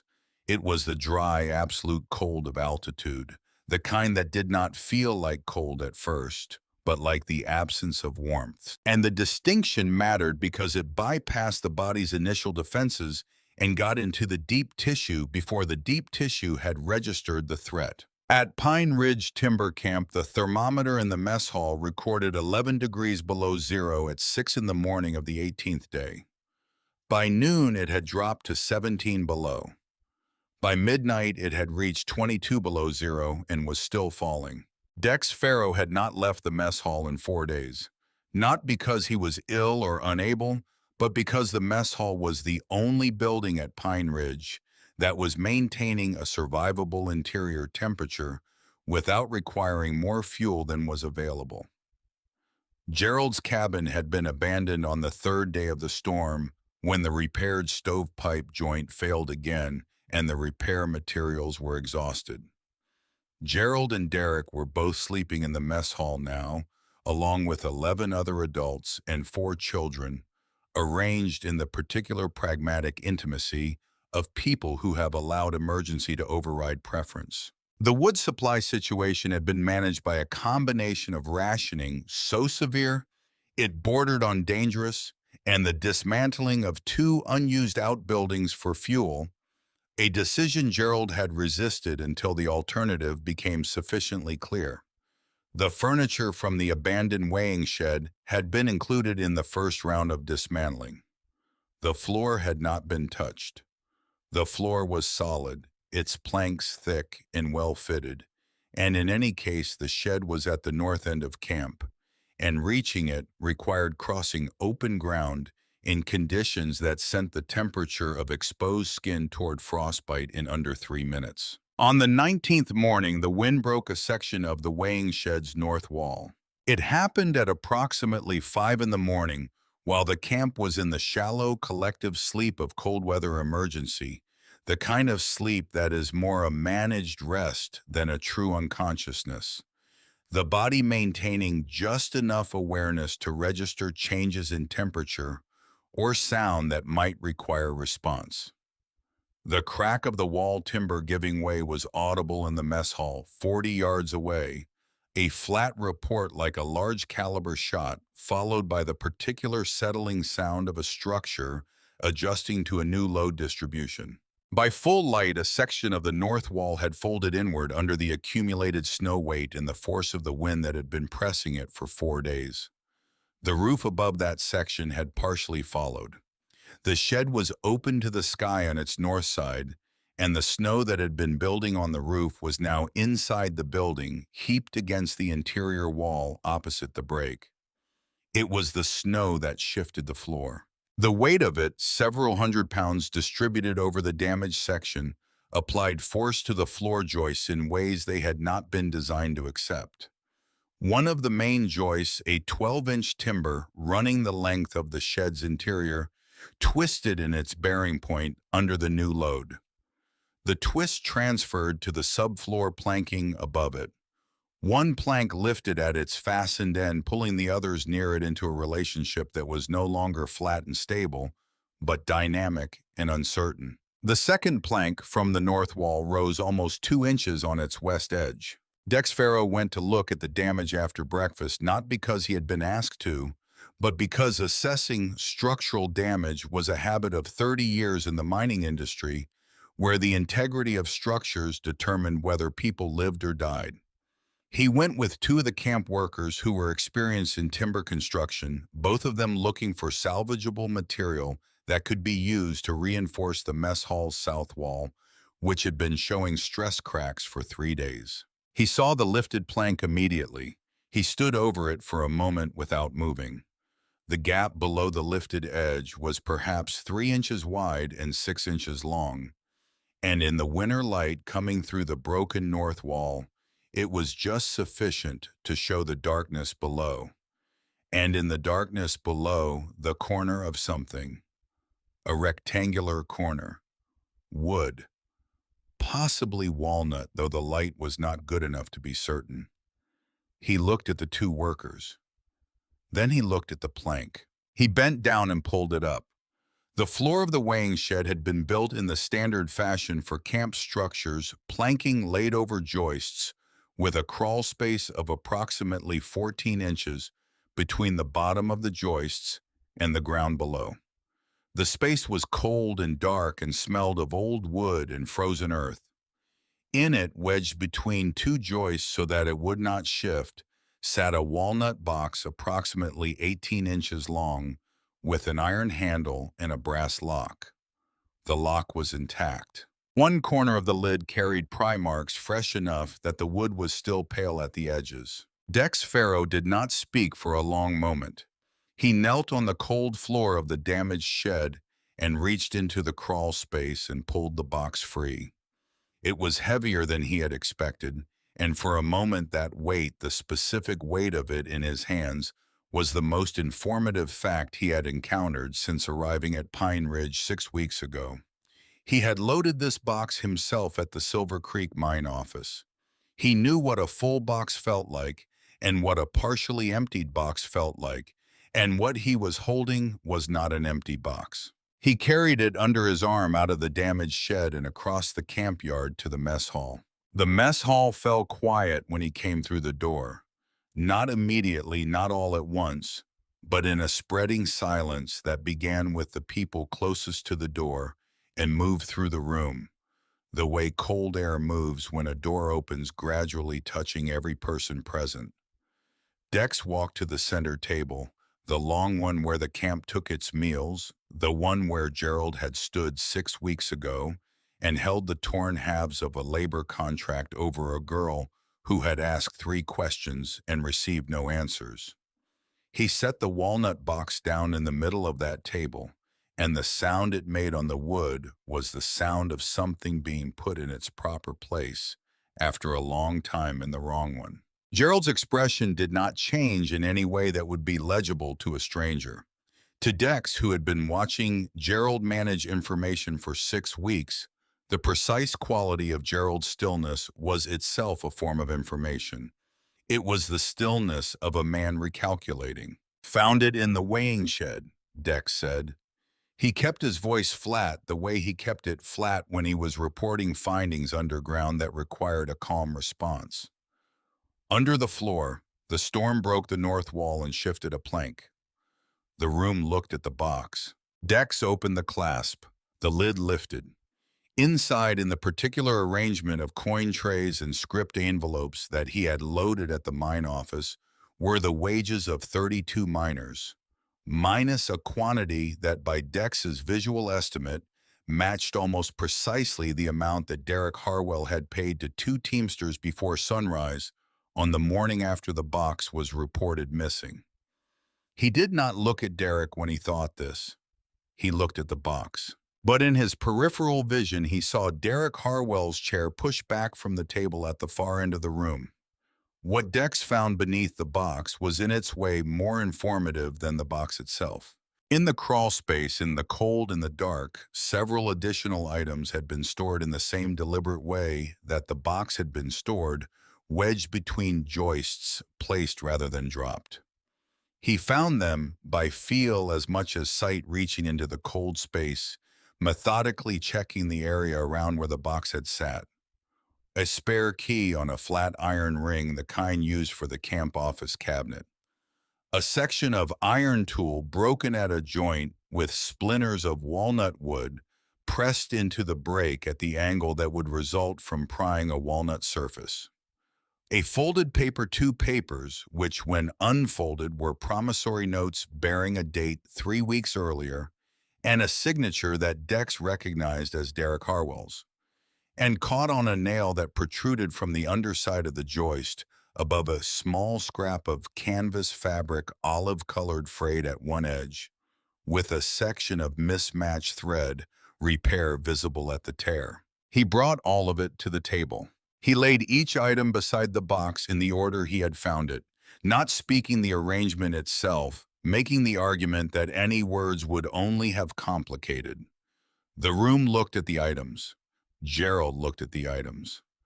Elliot Marsh, who had returned to the camp 2 days earlier, in a condition that had alarmed everyone who saw him, and had spent those 2 days mostly sleeping and eating, and saying very little, was sitting near the stove with a blanket across his shoulders, and he looked at the items with the particular expression of a man watching a sequence. He has already worked out, arrive at its conclusion. Gerald tried once. "There's no evidence this wasn't placed here by someone who wanted to obscure the truth," he said. His voice was steady. It was the voice he used when the columns in his ledger required explanation. "We have no way of knowing when these items were put here or by whom." The 2 teamsters who had been stranded at Pine Ridge by the same early snows that had trapped Dex Farrow were sitting at the bench along the east wall. One of them had been listening to Gerald's voice for 6 weeks with the particular patient attention of a man who is owed money and is waiting to understand by whom.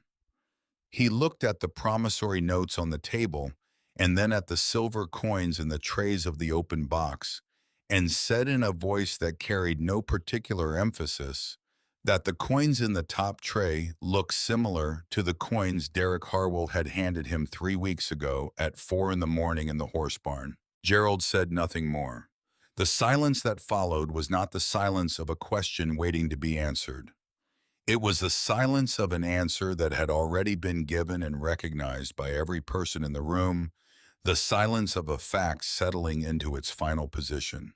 Derek Harwell was not in the mess hall when the box was found. He had watched Dex Farrow walk toward the weighing shed that morning with two workers, and he had understood, with the particular clarity of a man who has spent weeks listening for exactly this sound, what that direction meant. His boots were gone from beside the door. His coat was gone from its peg. The horse that he had been exercising during the storm's quieter periods was gone from the equipment shed. He had left in the direction of the South Road. The South Road was still buried under 3 feet of drifted snow in its lower sections. Whether Derek had known this or had hoped to find it passable was a question that never received a definitive answer because he did not make it to the southern settlement. He made it approximately 8 miles to the crossing at Redstone Bridge, where the road narrowed between a rock face and a drop into the creek bed below, and where the snow had drifted to a depth that stopped the horse completely.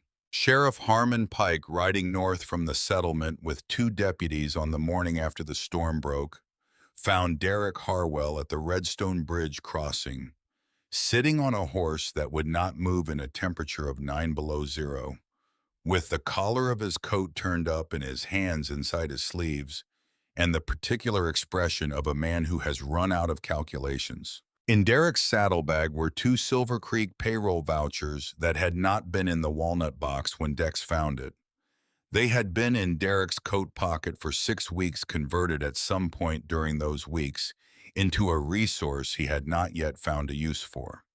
Sheriff Pike took them into evidence without comment. He helped Derek onto the deputy's horse and tied the exhausted animal to the back and turned south. The law had arrived after the storm. The evidence had arrived first. That evening, with the storm broken and the temperature beginning its slow recovery towards zero, and then above it, Dex Farrow sat at the far end of the mess hall table and looked at the empty space where Gerald usually sat and thought about numbers. He was a man who had spent 30 years trusting numbers above almost everything else, and the numbers in the end had done what numbers always did. They had been patient. They had waited for the structure above them to fail in exactly the way overloaded structures always failed, and then they had become visible. He thought about a 20-year-old girl with gray-blue eyes who had asked 3 questions in a sequence that was, he now understood exactly the sequence a person asks when they already know the answer and are giving the system one opportunity to find it before they have to find it themselves. He thought about what he wanted to say. What he said to no one in particular was, "I chose the easiest answer." No one argued with him. There was nothing to argue with. It was simply what had happened. 3 days after Derek Harwell was intercepted at Redstone Bridge, Gerald Harwell made the journey to Ravenfall. He did not go alone. He brought Elliot Marsh, who knew the lower route through the talus. He brought Dex Farrow, who had asked to come, and whom Gerald was in no position to refuse. He brought Sheriff Harmon Pike, who came as a professional obligation, and stayed as the morning progressed out of something closer to curiosity.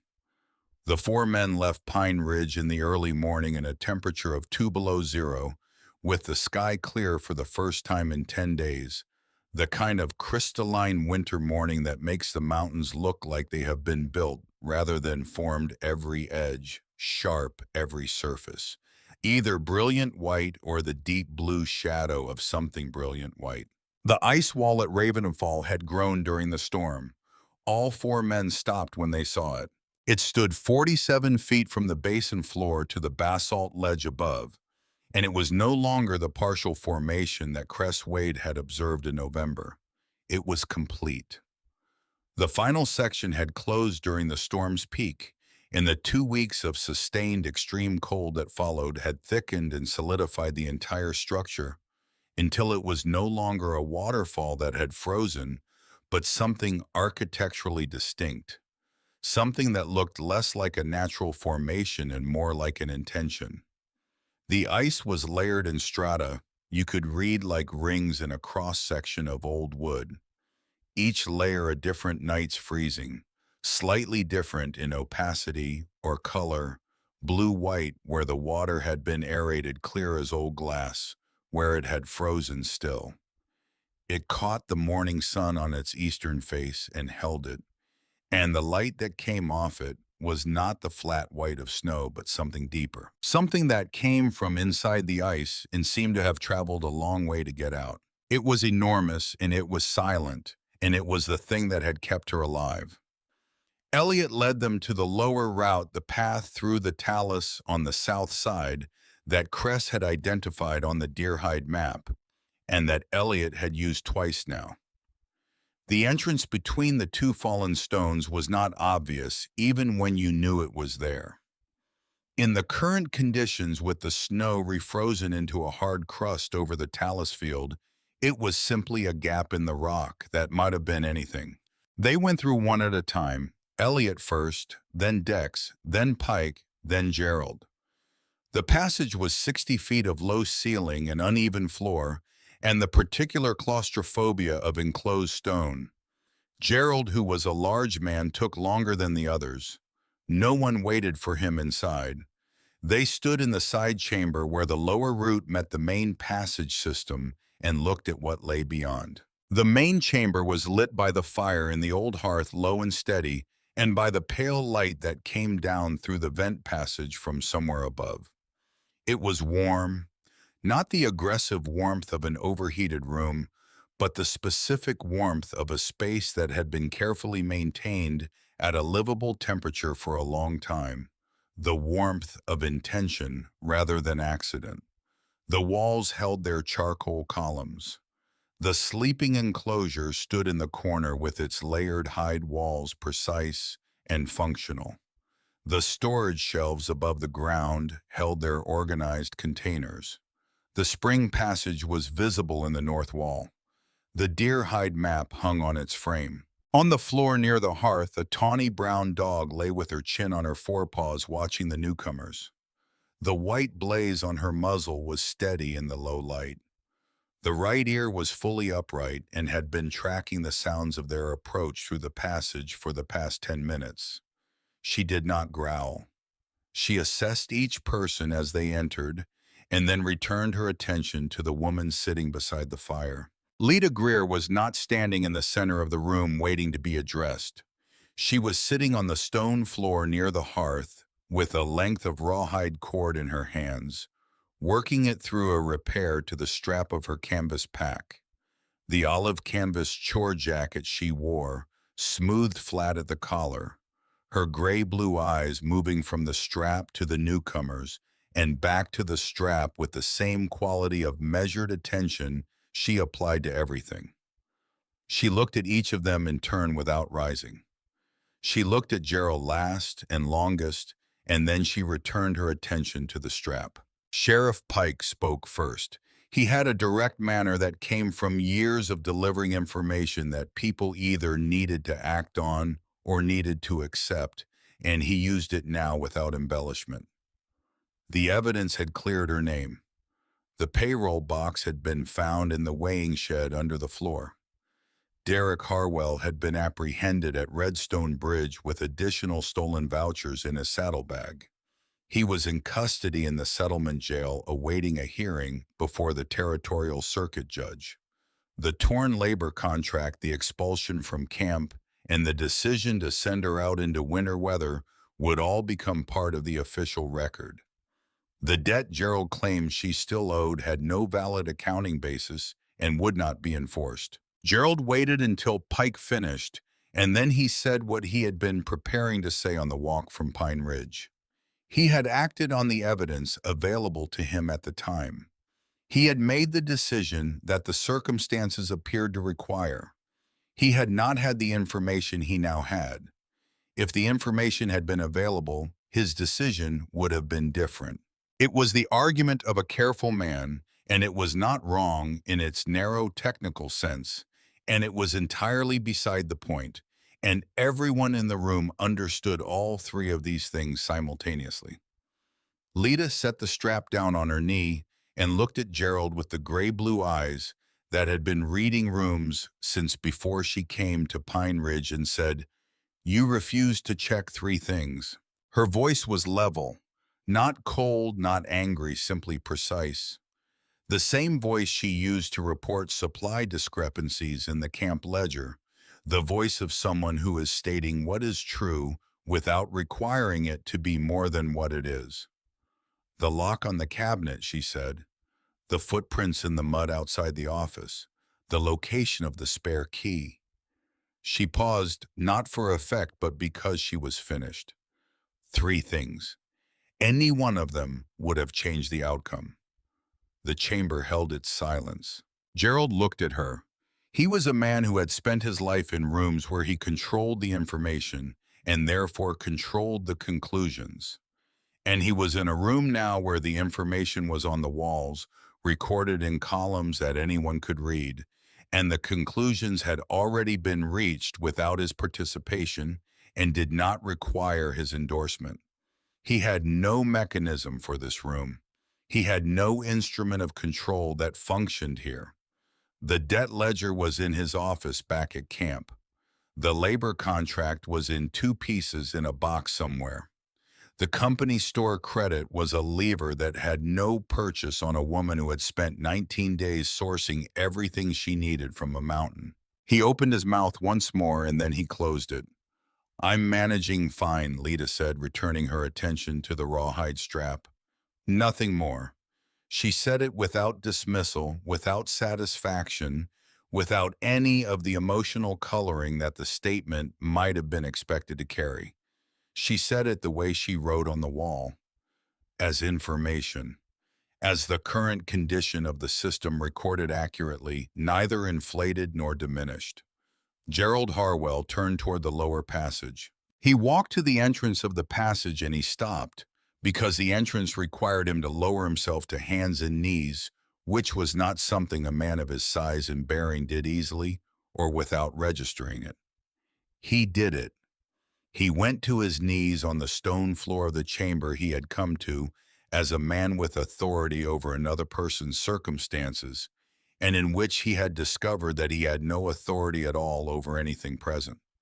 He bent his head beneath the rawhide baffle that Lita had built and secured with bone needle and sinew, the baffle that kept the cold air from the passage out of the living space.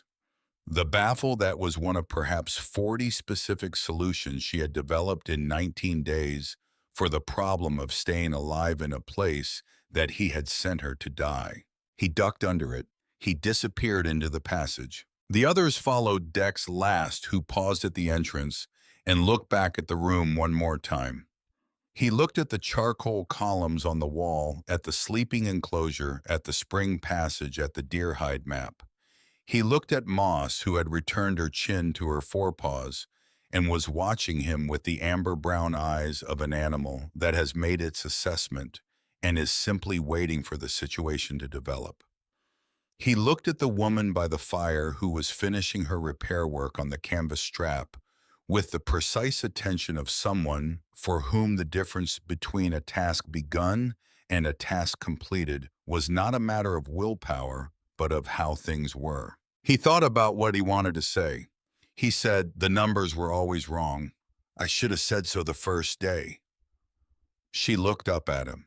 The scar above her left eyebrow caught the firelight for a moment in the way it did at certain angles, going briefly silver before the angle changed, and it faded back to its usual near invisibility. "You're saying so now," she said. He went into the passage. The chamber held its fire and its warmth and its columns of charcoal numbers, and Lita Greer sat beside the hearth and finished the strap repair and set the pack against the wall and did not think about the retreating sound of footsteps in the passage below. She thought about what needed to be done in the remaining days before the lower route was reliably passable and she could move the records and the map and the remaining supplies out of the chamber and into the cabin she intended to build. She had work to do.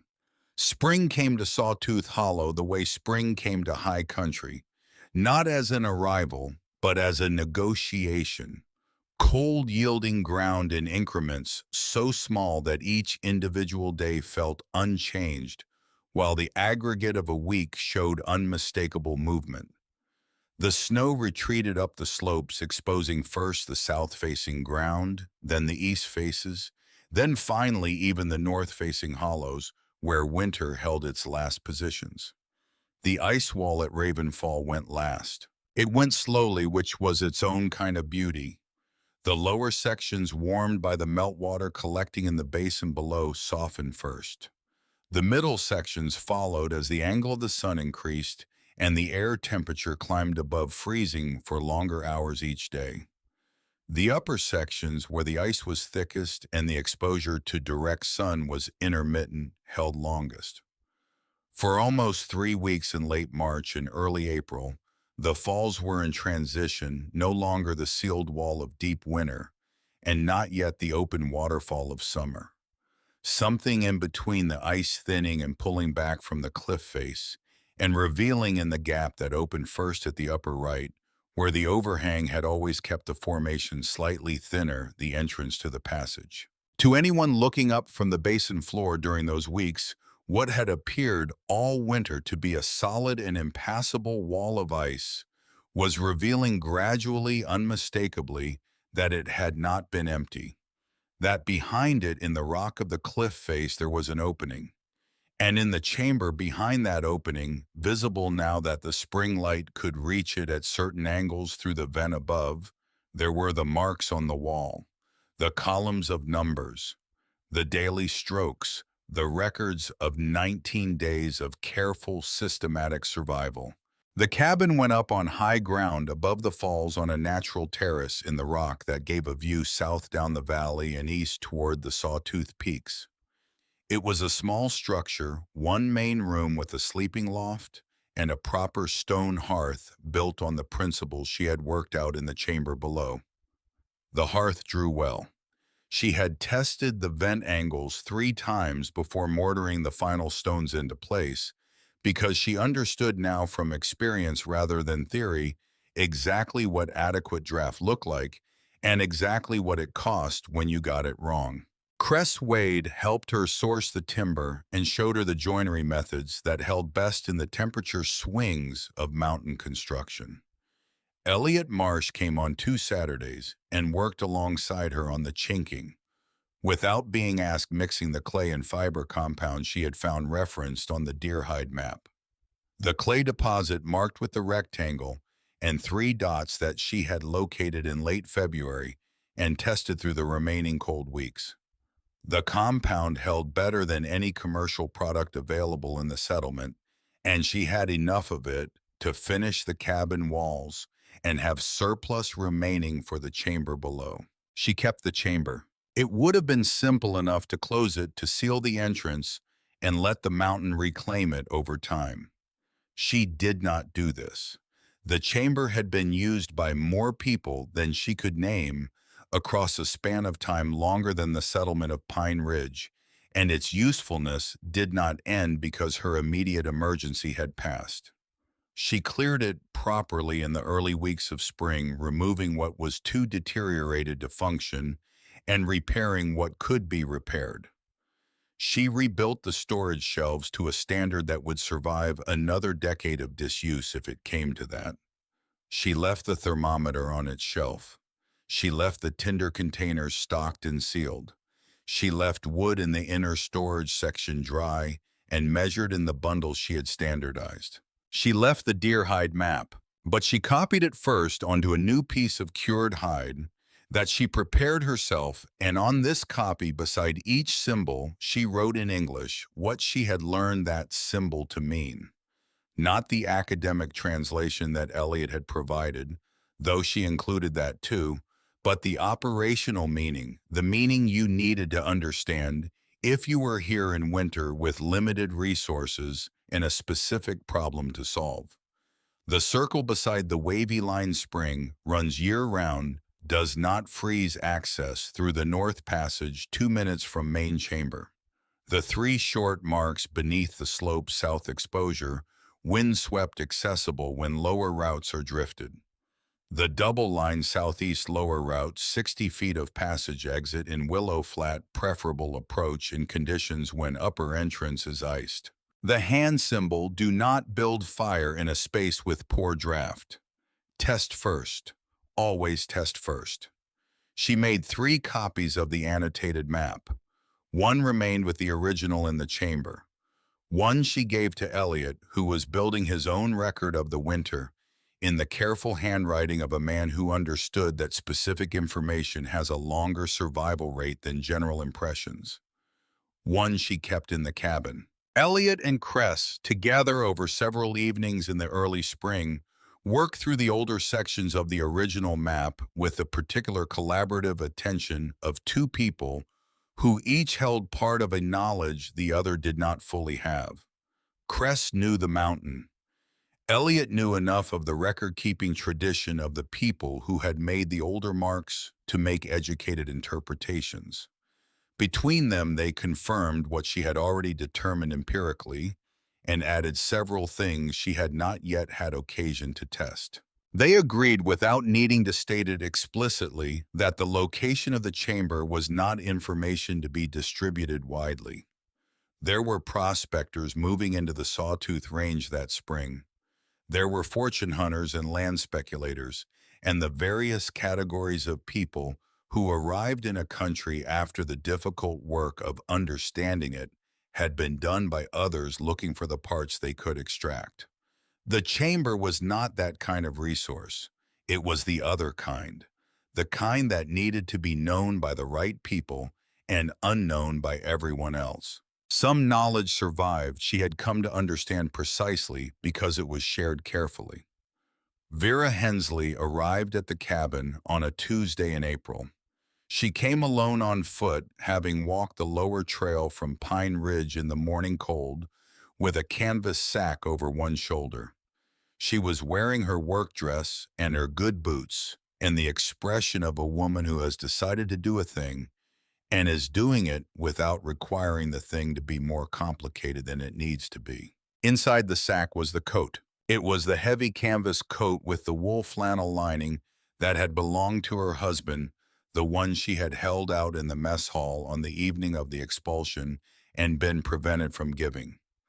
She had kept it on its peg through the whole winter, brushing the snow from its shoulders each morning, and she had carried it here now, not as a dramatic gesture or a symbol of anything, but simply because it belonged to the person she was bringing it to, and that person was finally in a place where she could receive it. Lita took it from her with the same quiet attention she brought to everything. She held it for a moment, feeling the weight of the flannel lining the particular solid construction of a coat made to last. She looked at Vera. "Thank you," she said, "for that night, too, for trying." Vera nodded once.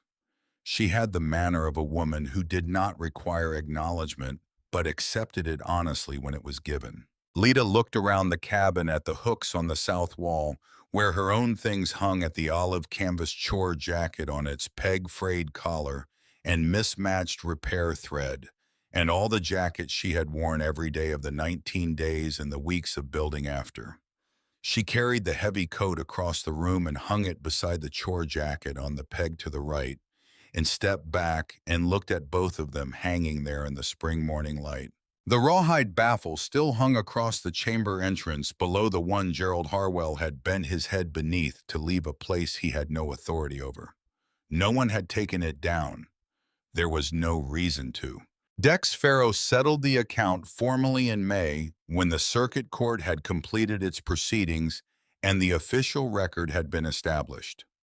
He came to the cabin with a sealed envelope and the particular expression of a man who is prepared for a conversation he does not expect to be comfortable and is determined to have it with precision rather than sentiment. The envelope contained a bank draft for the full amount of Lita's recorded debt at Pine Ridge, including the additional charges Gerald had added to the ledger after the payroll box disappeared, plus the amount of wages she would have earned in the time since her expulsion if her contract had been honored.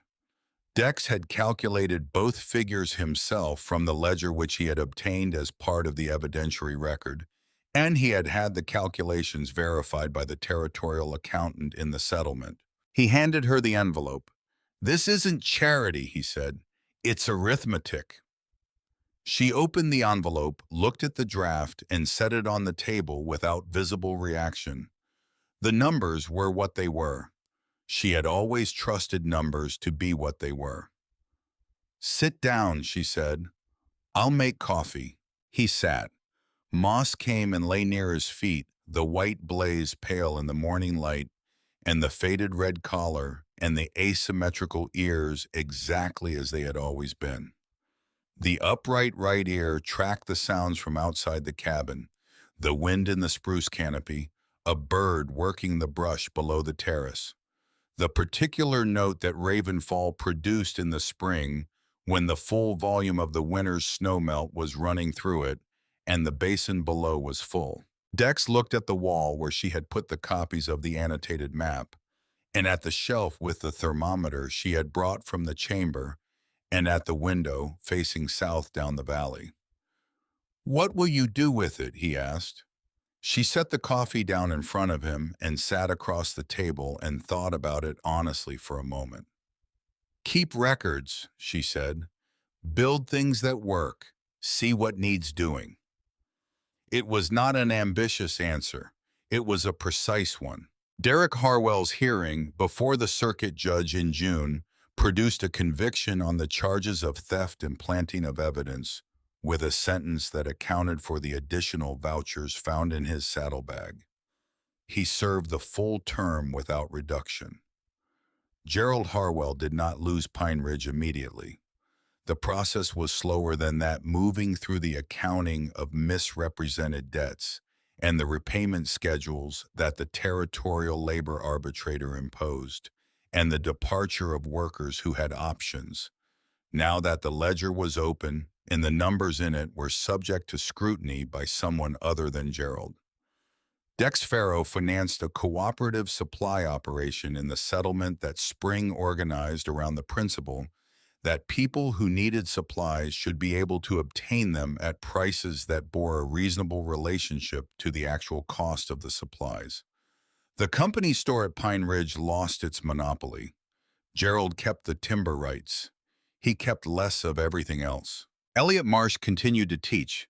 He added a second session in the afternoons for the adults who wanted it.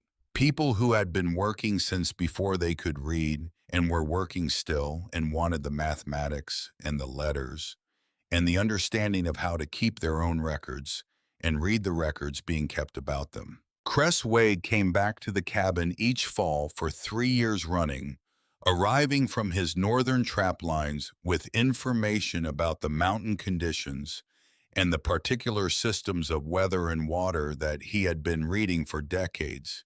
And each year he added something to the annotated maps, a correction or a confirmation or a new observation that extended what was already there. The maps grew. The knowledge in them grew. On the wall of the chamber behind what had once been an ice wall and was now simply the waterfall again, the charcoal columns remained. They recorded what she had done, not how she had felt. Day 7. Outside 18 degrees. Enclosure 52. 1 bundle. Smoke clean. Hides dry. The precision of the entries was not emotional detachment. It was respect for what numbers were, for what they could do that other forms of record could not, for the particular honesty of a measurement that did not require anyone to believe it because the thermometer had been there and had read what it read, and the record was the record. The accusations that had followed her name for a winner did not appear on the wall.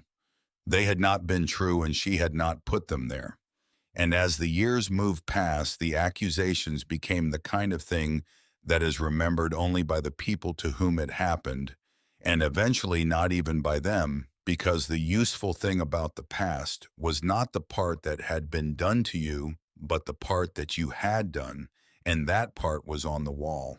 On an afternoon in late October, in the second year after the winter, Lita sat on the terrace outside the cabin in the last hour of good light, the canvas chore jacket worn soft with 2 more years of daily use, the cord with the silver ring warm against her sternum.